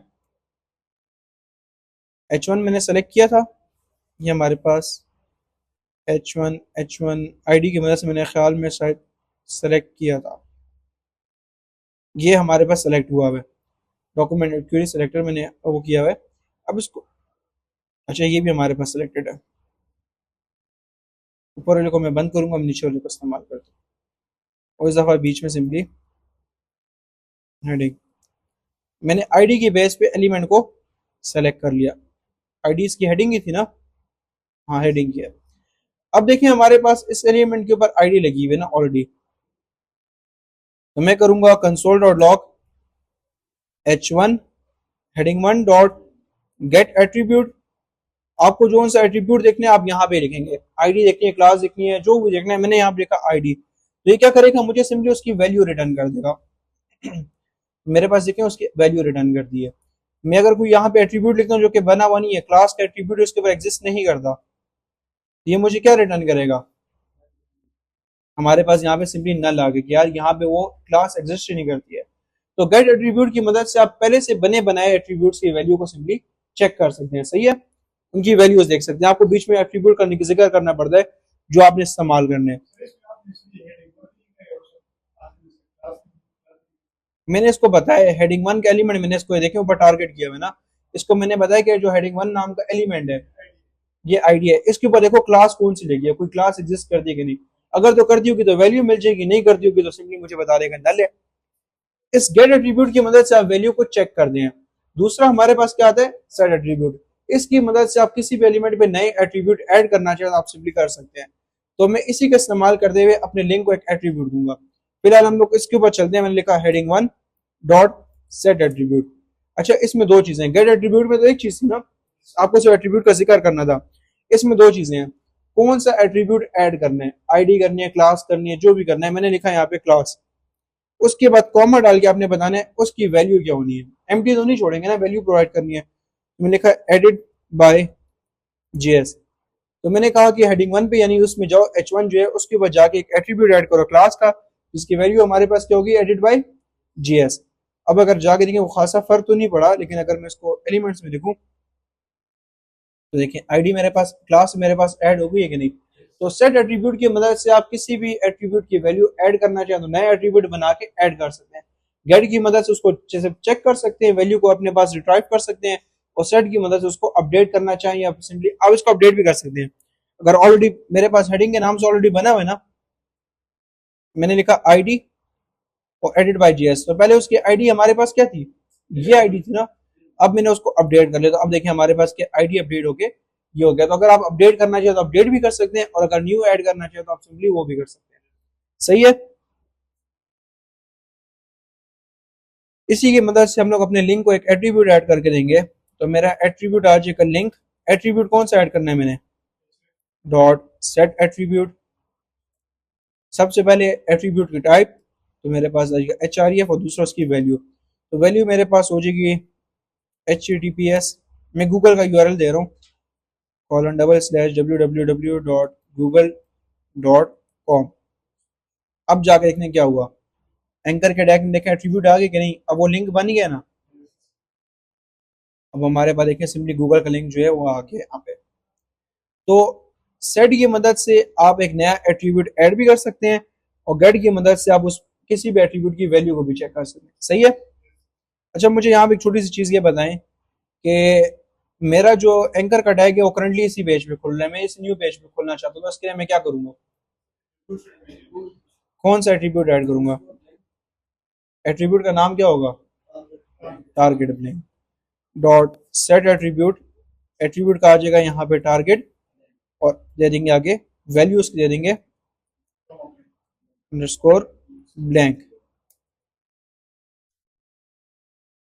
अब जाके देखते हैं कि हमारे पास क्या सूरत हाल है। अब देखिए हमारे पास सिंपली जो है बिल्कुल लग ही नहीं रहा कि हमारे पास ये जावास्क्रिप्ट की मदद से लगा है। सब कुछ हमारे पास यहाँ पे डिजाइनिंग ऐड करना है, तो डिजाइनिंग भी ऐड कर लो, कोई इतना बड़ा इशू नहीं है, वो भी चीजें हमारे पास यहाँ से मैनेज होती है। तो गेट की मदद से गेट कर सकते हैं, और सेट की मदद से आप वैल्यू बीच में एड ऑन कर सकते हैं। क्लियर है यहाँ तक, समझ आ गई है इसकी।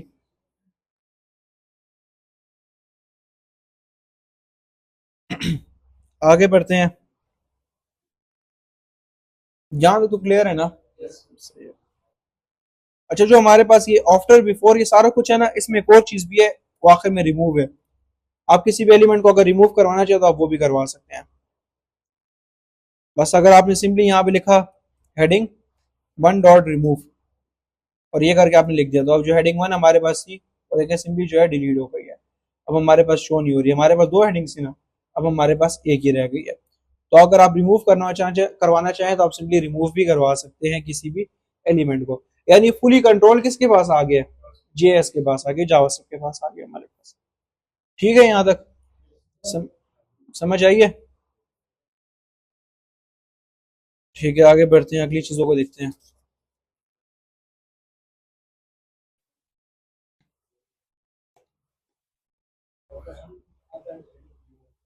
जी,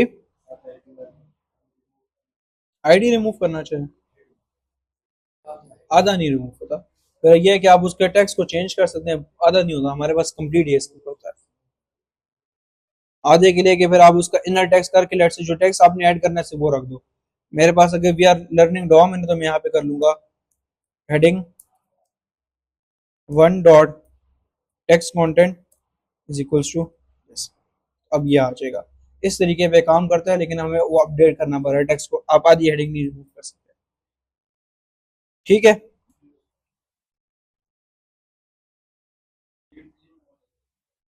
एक सेकेंड,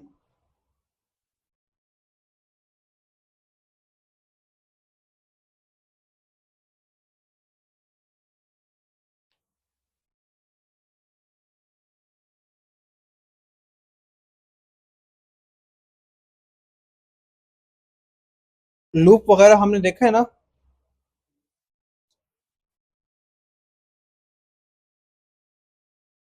अच्छा, क्रिएट एलिमेंट, ये रहा।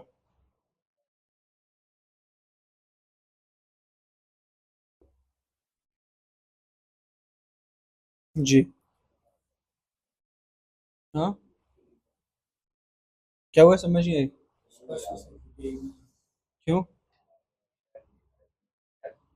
कल शादी है, आज तो नहीं है। यार अब मसला ये है ना कि आपको अगर उसने अली ने बताया भी हो, नेफटेक जो है आप लोगों की अटेंडेंस आपको ज्यादा दिखने लग गया, 2-3 दिनों में आप लोगों का विजिट है। नेफटेक को ले आएंगे, जिस बंदे का टाइमिंग कम हुई यानी 4 घंटे से कम जिसकी क्लास हुई, तो ऑटोमेटिकली उसको बीच में से निकाल देगा, इसमें हम तेरे कुछ नहीं कर सकते। आप देख लो बाहर से जाके रिसेप्शन पे बात कर लो उनसे, देख लो क्या कहते हैं, जाके देख लो। तो फिर वो आपको आवाज देगा किधर जा रहे हो। से पहले जाके बात करो। अच्छा सही है, यहाँ तक समझ आई है? ठीक है, आगे बढ़ते हैं, अगली चीजों को देखते हैं अब। यहाँ तक जो डॉम किया ना, ये हमारे पास बेसिकली डॉम में चेंजेस का तरीका है। डॉम से मुराद एचटीएमएल में चेंजेस का तरीका है। अब अगली बात आती है हमारे पास एक्शंस एंड रिएक्शंस की।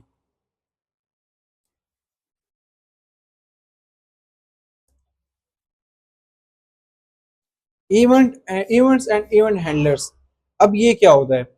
इवेंट से मुराद एक्शंस, यानी यूजर ने क्या किया है। यूजर ने हमारे पास लेट्स इस बटन के ऊपर क्लिक किया है, डबल क्लिक किया है, राइट क्लिक किया है, माउस ऊपर इसको देखें इस तरीके पे हाईलाइट किया है, इस लिंक के ऊपर क्लिक किया, यानी यूजर ने किया क्या है, ये हमारे पास अब आता है। इस चीज को हमारे पास कहा जाता है इवेंट्स, कि यूजर ने हमारे पास एक इवेंट परफॉर्म किया है, एक इवेंट ट्रिगर किया है, यानी उसने कुछ ना कुछ किया है। अब हमारा क्या जिम्मा होता है, हमने उसके बदले क्या करना है, अपना रिएक्शन प्रोवाइड करना है। लेट से क्लिक करने के बदले मैं कहूंगी यार यहाँ पे वेबसाइट का कलर चेंज हो जाए, या फिर एक कोई पॉपअप ओपन हो जाए, या फिर हमारे पास यूजर लॉगिन हो जाए, कुछ भी हो ना, ये सारा कुछ हम लोग करते हैं इवेंट हैंडलर्स की मदद से। आसान है, इतना कोई मुश्किल नहीं है। इसमें हमारे पास दो पार्ट्स हैं। अच्छा, यहाँ पे यह बात ये नोटिस करने की है कि यूजर के एक्शन डिफरेंट टाइप के हो सकते हैं। वो चाहे तो उसके ऊपर माउस फिराता रहे, ये माउस फिराने भी एक एक्शन है हमारे पास। डबल क्लिक करना, हाईलाइट करना, इसको बटन को पकड़ के फिराना, कुछ भी करना, यूजर के एक्शन है। हम हर एक्शन को हैंडल नहीं करते, हम सिर्फ उसको हैंडल करते हैं जिसका हमारा काम होता है। लेट से मेरा काम सिर्फ क्लिक को हैंडल करना, तो मैं सिर्फ क्लिक को ही करूंगा, मैं हर चीज को हैंडल नहीं करूंगा। मेरे साथ क्लिक का काम है तो मैं क्लिक को ही हैंडल करूंगा, बाकी यूजर जो कुछ करते हैं उसका मसला है, मेरे साथ उसका कोई लेना देना इस वास्ते नहीं है। तो हम लोग यहाँ पे स्टार्ट करते हैं। हमारे पास यहाँ पे समझने की बात यह ना कि यूजर ने एक्शन तो वेबसाइट में परफॉर्म किया, उसको जावास्क्रिप्ट में कौन बताएगा कि यूजर ने ये काम किया? कोई बीच में थर्ड पर्सन बैठता है ना, कि हमारे पास यहाँ पे होता ही है। यूजर एक्शन परफॉर्म करते हैं, हमारे एक लिसनर होता है, एक सुनने वाला होता है, जो कि एक्शन को सुनते हो जावास्क्रिप्ट को बता दे कि यार यूजर ने ये एक्शन परफॉर्म कर लिया, अब तुम्हें जो कुछ करना है तुम करो। बेसिकली 3 स्टेप्स का काम है। यूजर ने एक्शन किया, उस हैंडलर ने हमें यानी उस लिसनर ने हमें बताया कि ये एक्शन परफॉर्म हुआ है, और जावास्क्रिप्ट ने उसके बदले रिएक्शन प्रोवाइड किए। ये 3 हमारे पास काम होते हैं। ये जो लिसनर है ना, सबसे इंपॉर्टेंट हमारे पास यही है, और इस चीज को हमारे पास कहा जाता है, यानी ये लिसनर हम लोग खुद ही बैठाते हैं। मेरे पास कौन है, वो बटन है ना, तो मैं करूंगा const btn is equal to document dot query selector, नाम क्या उसका, बटन है, कर लेंगे बटन। अब मैं चाहता हूँ कि यार बटन के ऊपर एक हैंडलर बैठे, एक सुनने वाला बैठे, तो मैं करूंगा btn dot add event listener. Add event listener, आपको नाम से पता लग गया, इवेंट से मुराद एक्शन, यानी यूजर के जो एक्शंस परफॉर्म हो रहे हैं उसको सुनने वाला बैठे। अब इसमें दो चीजें होती हैं।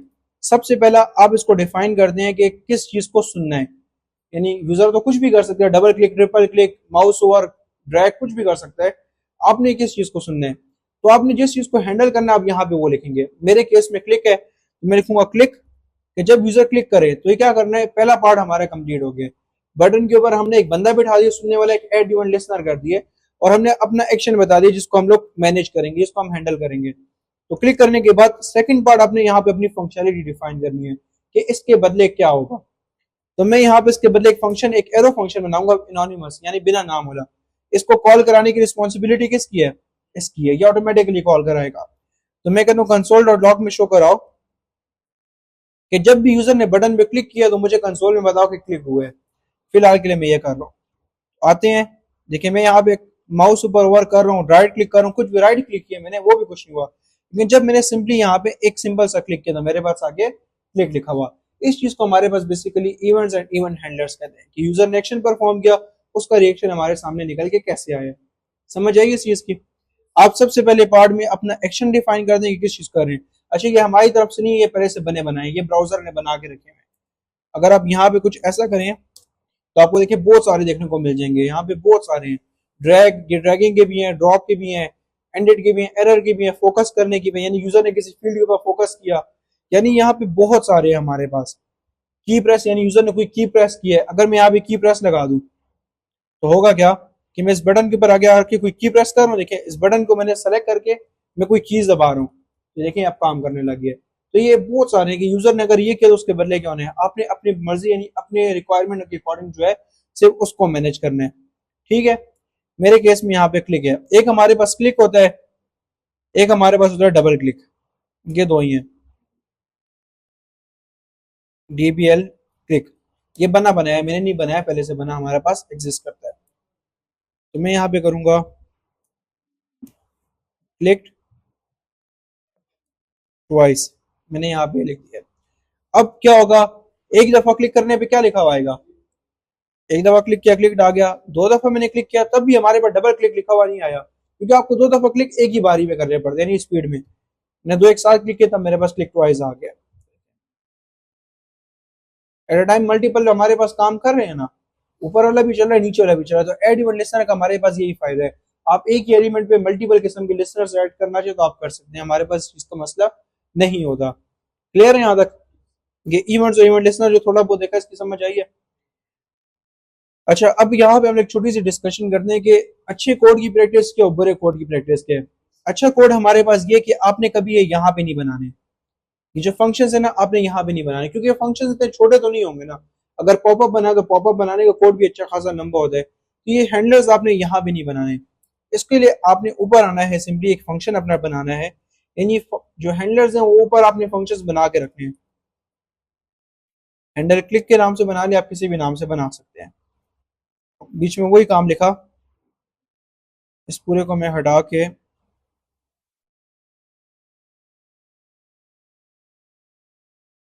मेरे पास यहाँ पे आ गया हैंडल क्लिक। अब अगर हम लोग जाके देखें तो हुआ तो हमारे पास कुछ नहीं है, उसने कहा fail to execute, line number 101 से एरर आ गया। एरर किस बात का, कहते तुमने तो इवेंट तो बता दिया, इसका हैंडलर तो डिफाइन नहीं किया। तो आप क्या करेंगे, फंक्शन ऊपर बनाने के बाद सिंपली उस फंक्शन का नाम यहाँ पे पास कर देंगे बस। पास हमारे पास दो चीज होती है, कॉल करना जिसमें आप ब्रेसेस डालते हैं, और एक हमारे पास होती है पासिंग जिसमें आप सिर्फ नाम लिखते हैं। तो हमने यहाँ पे सिर्फ पास किया है। अगर आप जाके देखेंगे तो हमारे पास काम सिंपली हो गया। बात यह कि मैंने पास क्यों किया, अगर तो मैं पास ना करता, सिंपली फंक्शन कॉल करता, तो ये वेट ही ना करता, यानी ये क्या करता, ऑटोमेटिकली ट्रिगर हो जाता।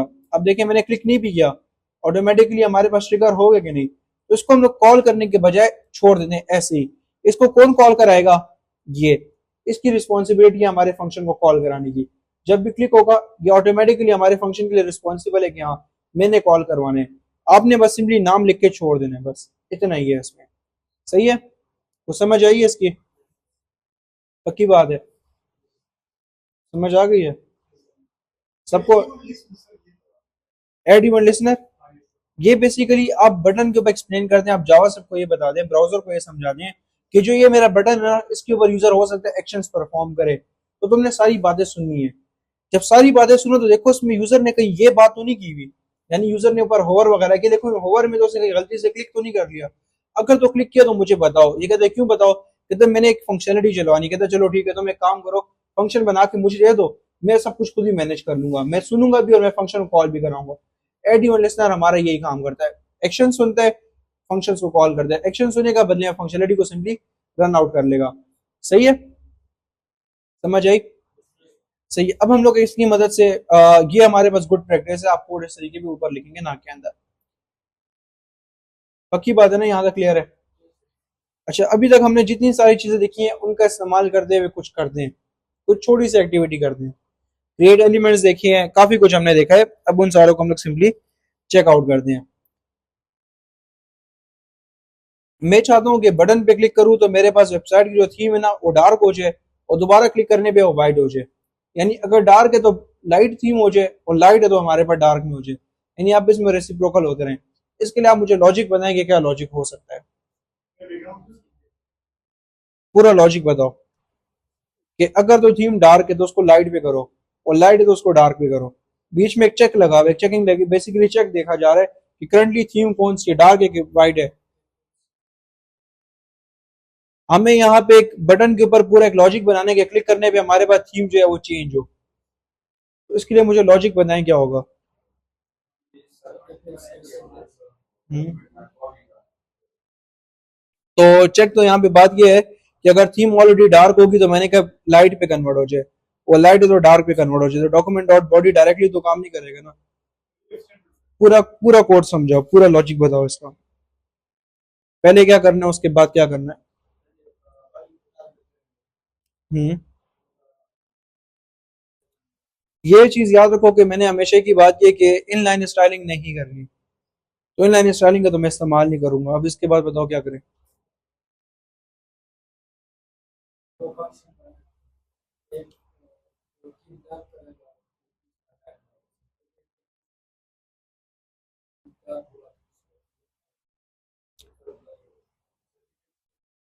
इफ एल्स भी आएगा फंक्शन में। चलो मैं आप लोगों को करके दिखाता हूँ, शायद अभी आप समझ ना आ रही हो।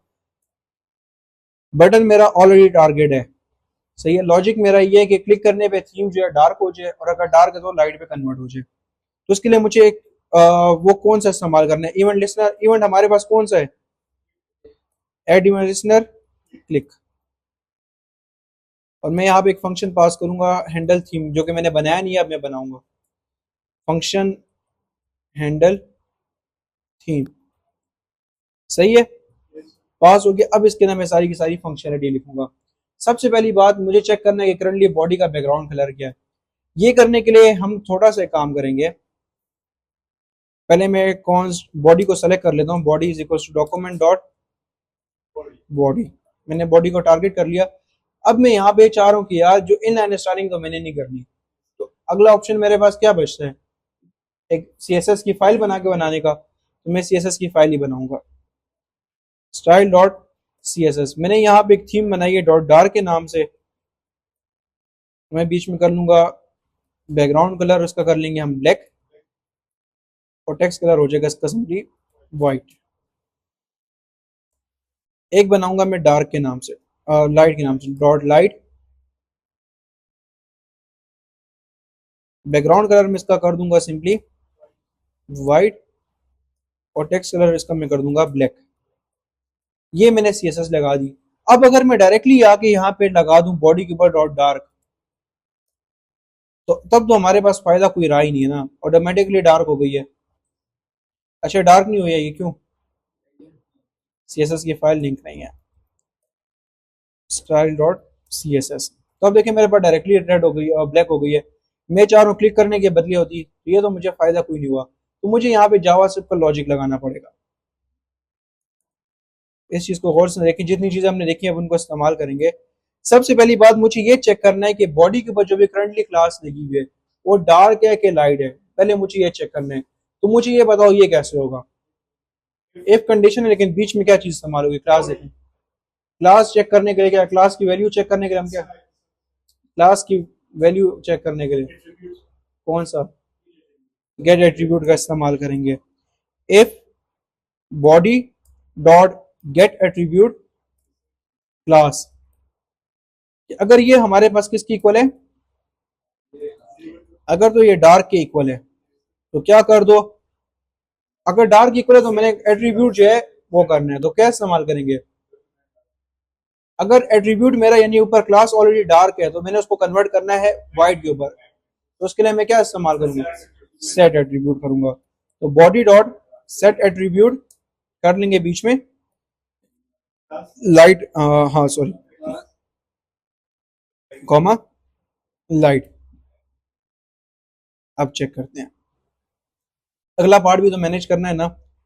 अगर हमारे पास डार्क नहीं हुई तो हमारे पास, अगर एक कंडीशन को फॉल्स करने के लिए क्या करना पड़ेगा, यहाँ पे एल्स में कर लेंगे बॉडी डॉट सेट एट्रीब्यूट, इस दफा कर लेंगे क्लास, और वैल्यू का लिखेंगे बीच में डार्क। कि अगर तो हमारे पास यानी डार्क इक्वल ना हुई तो लाजमी सी बात है लाइट की इक्वल ही होगी ना, तो उसको डार्क में कन्वर्ट कर दो। तो अगर डार्क इक्वल है तो उसको सिंपली किस में कर दो, लाइट की इक्वल। अब जाके इसको ट्राई ऑन करते हैं। अब हमारे पास सिंपली चलने लग गया। तो जो गेट एट्रीब्यूट और सेट एट्रीब्यूट हमने उस वक्त देखा था ना, वो असल में ऐसे इस्तेमाल होते हैं।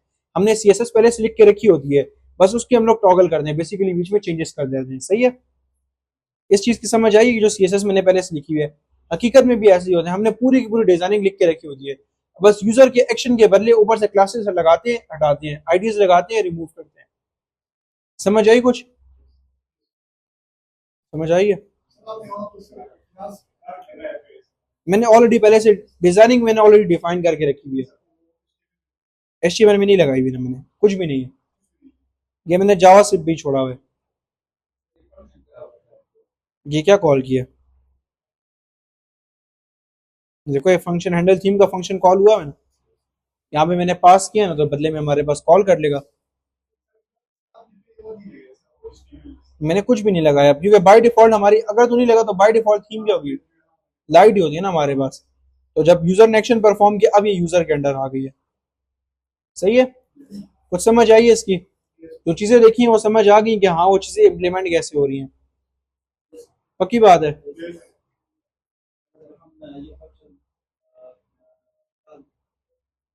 अगर कॉल कर लेते तो ये क्या होता, हमारे पास देखें, अगर मैं कॉल करता तो मुझे बताएं, लोड करने के बाद मैंने कॉल किया, करंटली वेबसाइट की थीम क्या है, या चलो थीम को भी छोड़ो, क्या बॉडी के ऊपर कोई क्लास लगी हुई है? नहीं लगी हुई ना, करंटली तो नहीं लगी हुई है ना। जब लोड करूंगा तो करंटली मेरे पास बॉडी पे तो कोई भी थीम नहीं लगी हुई ना, तो कौन सा ब्लॉक चलेगा? ये ऑटोमेटिकली किस पे कन्वर्ट कर देगा, डार्क पे। मैं फंक्शन को पास करने के बजाय अगर कॉल कर दूं, तो बाय डिफॉल्ट जब भी वेबसाइट लोड होगी तो मेरी वेबसाइट किस में होगी, डार्क में। अब ये क्लिक का फंक्शन काम नहीं कर रहा, अब क्लिक कोई एक्शन परफॉर्म नहीं कर रहा। वजह क्या कि मैंने फंक्शन को कॉल कर दिया, इसने वेट ही नहीं किया। तो हम लोग फंक्शन कॉल करने के बजाय सिर्फ यहाँ पे लिखते हैं, ताकि ये अपनी बारी का इंतजार करे। जब इसको कहा जाए तब ये चले, इससे पहले ये ना चले, क्योंकि अगर आपने लिखा डायरेक्ट इसको कॉल किया तब तो इंस्टेंटली चल जाएगा ना। तो इंस्टेंटली चलाने के बजाय आप इसको वेट कराने के लिए इसको सिर्फ यहाँ पे पास करते हैं, कॉलिंग यहाँ पे नहीं करेंगे। सही है।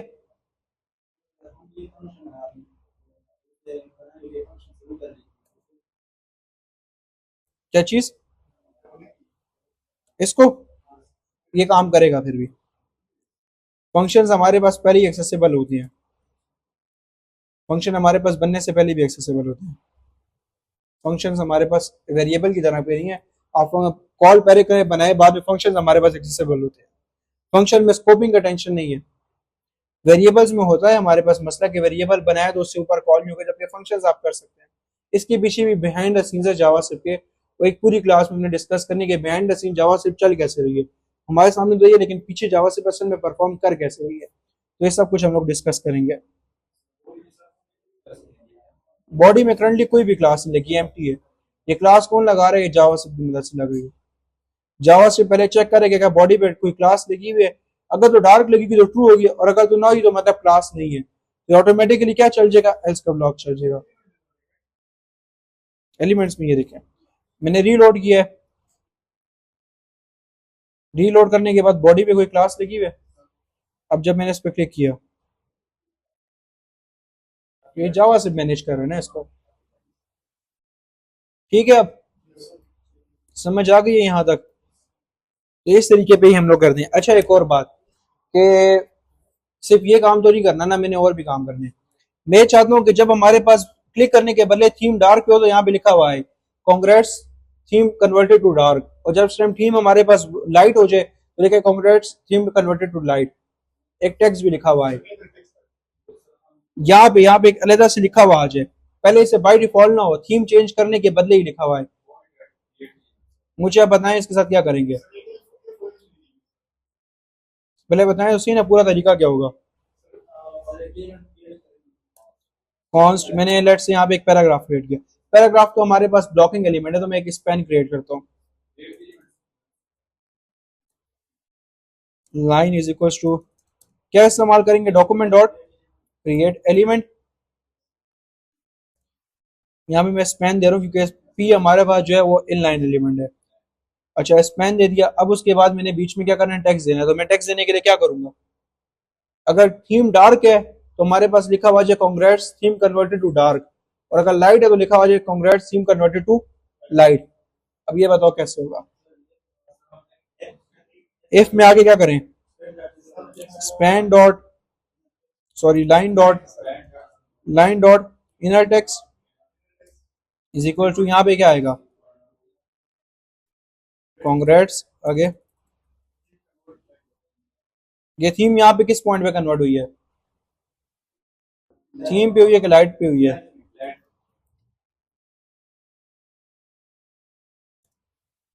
और सेम चीज मैं यहाँ पे कर लूंगा, line dot inner text is equal to congrats theme converted to dark. सही है, अब जा देखते हैं जी। हम्म। यार फिर मुझे इस शिफ्ट में भी करना पड़ेगा और हेल्थ में भी बनाना पड़ेगा, 2 दफा करना पड़ेगा, इसलिए मैंने ऊपर ही बनाया। ठीक है यहाँ तक। अच्छा अब देखते हैं मेरे पास जो बात हुई है आपके अकॉर्डिंग, क्या यहाँ पे अब वो लाइन लिखी हुई आएगी कि नहीं? लाइन लिखी हुई आ जाएगी कि नहीं? अगर मैं डार्क करूंगा तो लिखा हुआ आएगा congrats theme converted to light, sorry dark. अगर लाइट करूँ तो मेरे पास लाइट का लिखा हुआ आएगा। पक्की बात है। एक दफा कोड फिर देख लें। क्यों नहीं आएगी? सारे चुप कर जाओ, सारे चुप कर जाओ, क्यों नहीं आएगी?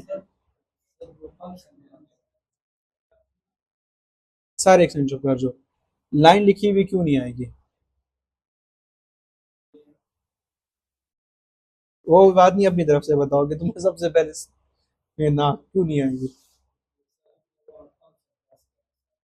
कोई बात नहीं है, मैंने एलिमेंट क्रिएट कराया हुआ है। मैंने उसको बताया जब भी क्लिक हो तो एक एलिमेंट क्रिएट करो जिसमें हमारे पास अगर तो थीम लाइट पे कन्वर्ट हुई तो हमारे पास ये लिखा है, नहीं तो ये लिखा हुआ है। अब ये क्यों नहीं लिखा हुआ आएगा? तो का सही मारे कि नहीं लिखा हुआ आएगा, लेकिन क्यों नहीं लिखा हुआ आएगा? वजह बताओ इसकी। थोड़ा बस फंस गए हो। हाँ, एक्शन लगा हुआ है, क्लिक का एक्शन लगा हुआ है ना। ये वेबसाइट पे क्यों डिस्प्ले नहीं होगी? नहीं होगी। पोजीशन नहीं बताया हुआ है हमने उसे अभी तक, वेबसाइट पे कहीं बताया कि कहाँ पे डिस्प्ले होने हैं? कहीं पे लिखा हुआ है ऐसा कुछ? तो मैं यहाँ पे कर लूंगा btn डॉट आफ्टर लाइन के बटन के बाद इसको करो, अब डिस्प्ले होगा कि नहीं होगा? अब ट्राई करते हैं। Congrats theme converted to dark, congrats theme converted to. अच्छा ये हमारे पास मल्टीपल आ गए, तो इसका भी एक हल निकालना पड़ेगा।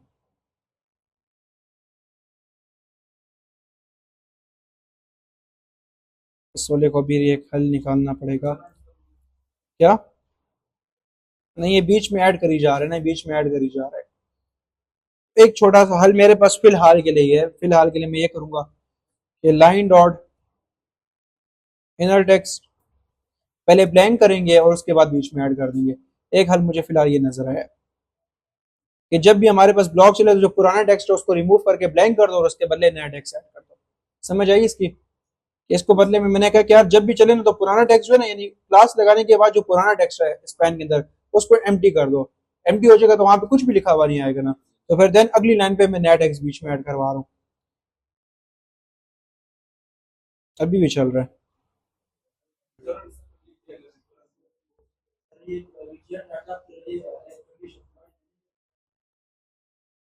नहीं नहीं नहीं नहीं, मसला ये है, हर एक क्लिक करने पे वो नया नया स्पैन का टैग बनाया जा रहा है। मसला उसका नहीं, देखो हर एक क्लिक करने पे हमारे पास क्या है? स्पैन।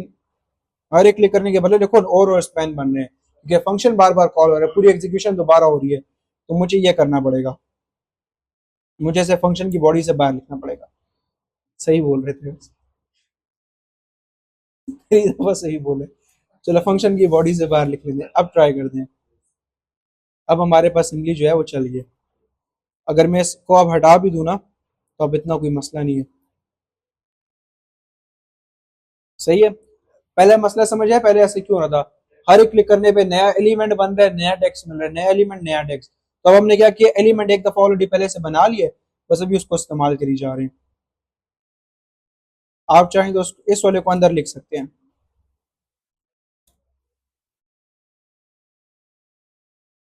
अब हमारे पास कोई इतना बड़ा मसला नहीं आएगा। सही है। ये करने का मकसद कोई खास बड़ा नहीं था, मतलब कि कोई इतना बड़ा काम नहीं किया, लेकिन बताने का मकसद ये था कि जितनी चीजें हमने देखी है सारी की सारी इस्तेमाल की है, बिना इस्तेमाल की कोई चीज भी नहीं है। आगे जाके अभी और में इस्तेमाल होंगी सारी चीजें। यहाँ तक क्लियर है? पक्की बात है। बस एक आखिरी चीज समझाता हूँ, बोझ के हमने क्लास में कल प्रॉपर्ली डिस्कस करना है। बस अभी एक आखिरी चीज हम लोग डिस्कस करते हैं, उसके बाद आप लोग प्रैक्टिस करेंगे। ये आप लोग कल का टॉपिक होगा, नहीं कल हम लोग चीजें देखेंगे। यहाँ से तो क्लियर है ना बिल्कुल? पक्की बात है।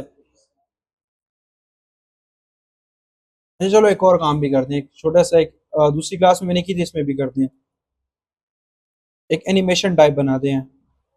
अक्सर आपने वेबसाइट्स में देखा ना, पहले हमारे पास क्या होता है, इनपुट छोटा सा होता है, क्लिक करने पे इनपुट बड़ा आता है।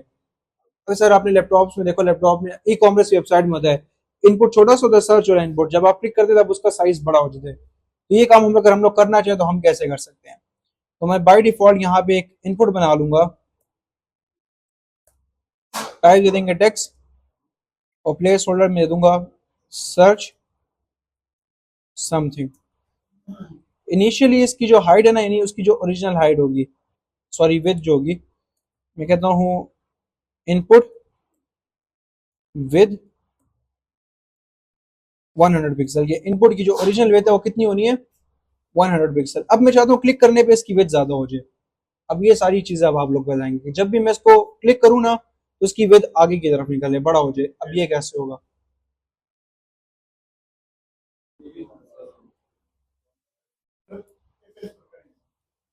इफ एल्स में नहीं होगा। हाँ चलिए मैं ये कर लेता हूँ।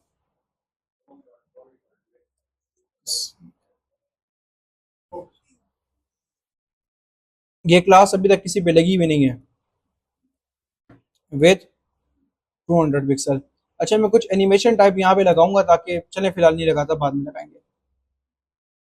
क्या था? Const input is equal to document dot query selector input, आएगा इसके ऊपर एक एक्शन। अच्छा हम लोग क्लिक के बजाय मैं इसके कोई नए एक्शन के साथ आपको बताने लगूं। Input dot add event listener. हमारे पास क्लिक के अलावा भी बहुत है, डबल क्लिक जो कि ऑलरेडी आपको पता है, डीबीएल क्लिक वगैरह है। इसके अलावा भी कुछ सारे हैं। एक हमारे पास आता है माउस ओवर। मैं माउस ओवर के बदले से करूंगा console dot lock mouse over. अब इससे क्या होगा? जब भी अगर मैं इनपुट के ऊपर माउस फिराऊंगा ना, यानी इसके ऊपर से माउस लेके जाऊंगा, देखिए मेरे पास ये एक्शन परफॉर्म हो जाएगा। इस तरह बहुत सारे हैं हमारे पास, की प्रेसेस हैं, काफी सारे हैं। अगर मैं लगाऊं यहाँ पे की प्रेस, मैं लिखा की प्रेस, अब जो यूजर आके इस इनपुट के ऊपर कुछ लिखेगा ना, तो देखिए मेरे पास क्या, वो मेरा एक्शन परफॉर्म हो रहा है। मैंने बीच में माउस ओवर रखा तो मैं करूंगा की प्रेस। तो ये हमारे पास डिफरेंट किस्म के, आप बीच में जो भी इस्तेमाल करना चाहें, मतलब जो भी क्या रिक्वायरमेंट के अकॉर्डिंग इस्तेमाल होंगे। तो ये काफी सारे एक्शन हमारे पास आते हैं। एक देखिए मैंने यहाँ पे की अगर होल्ड करके रख रहा हूँ तो देखिए की प्रेस चल रहे हैं ना। एक हमारे पास आता है की प्रेस के अंदर भी हमारे पास तीन आते हैं। एक की प्रेस आता है,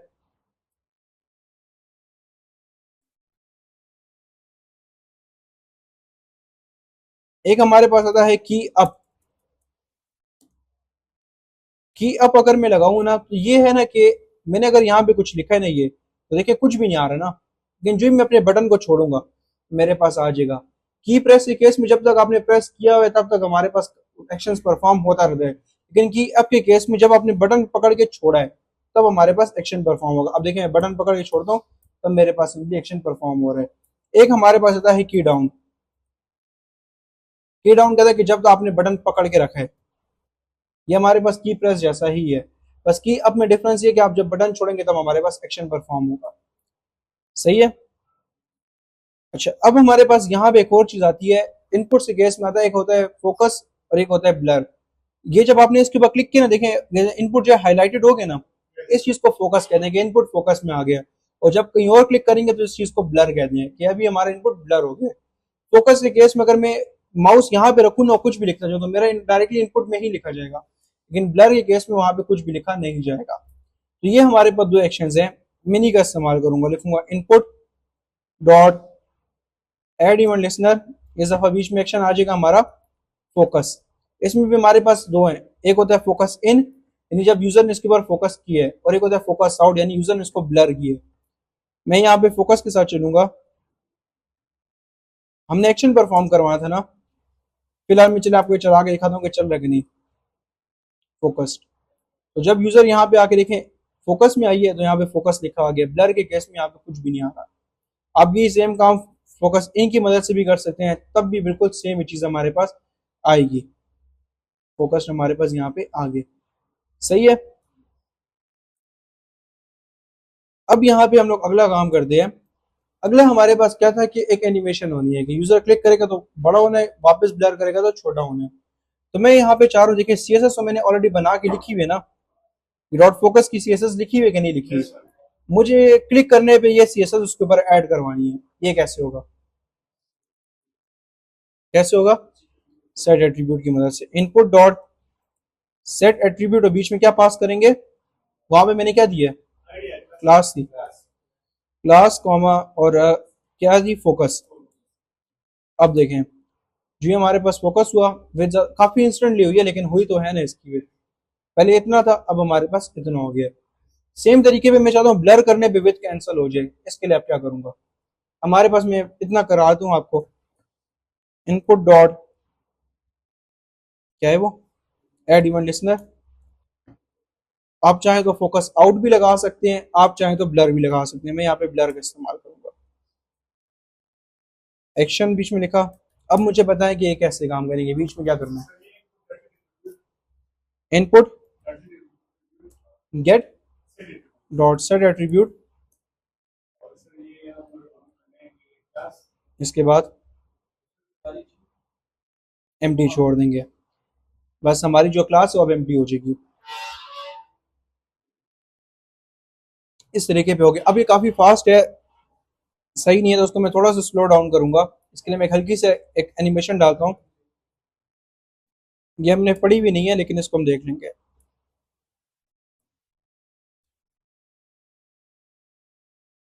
0.5 सेकंड का डिले आएगा, उसके बाद एज इन एज आउट। ये एक एनिमेशन की हल्की से ट्रांजिशन एनिमेशन, एक ट्रांजिशन है, एक बेसिकली एक सेट से दूसरे सेट में जाने में थोड़ी स्मूथनेस आ जाती है। अब देखें हमारे पास जिस तरीके पे आ गया, तो ये चीज़ भी हम लोग जावास्क्रिप्ट की मदद से बड़ी इजीली कर सकते हैं, ये चीज़ भी जावास्क्रिप्ट की मदद से अचीवेबल है। तो ये सारी चीज़ें हम लोग जावास्क्रिप्ट की मदद से कर सकते हैं, यानी ये सारा कुछ डॉम की मदद से हो रहा है। काफ़ी सारे इवेंट्स हैं, आप खुद भी देखना चाहें तो आप लोग देख सकते हैं। इसके अलावा हमारे पास इतने ही है, मतलब और भी बहुत है जी। खाली का मतलब देखें, अब यहाँ ये देखें, आप इनपुट के ऊपर ये इनपुट है ना, करंटली कोई क्लास लगी हुई है, कोई भी नहीं है ना। मैंने यहाँ पे क्लिक किया, फोकस के केस में क्लास क्या आ गई है, अब मैंने इसको ब्लर किया, क्लास का एट्रीब्यूट खाली लिखा हुआ आ गया, तो मैंने सेट एट्रीब्यूट की मदद से उसको एम्प्टी कर लिया कि बस क्लास कोई भी नहीं है। आप चाहें तो कोई और लगवा सकते हैं, लेकिन मैंने यहाँ पे उसको ऐसा कर लिया। सही है, यहाँ तक समझ आ गई है, पक्की बात है, पूरा क्लियर है, कंफर्म।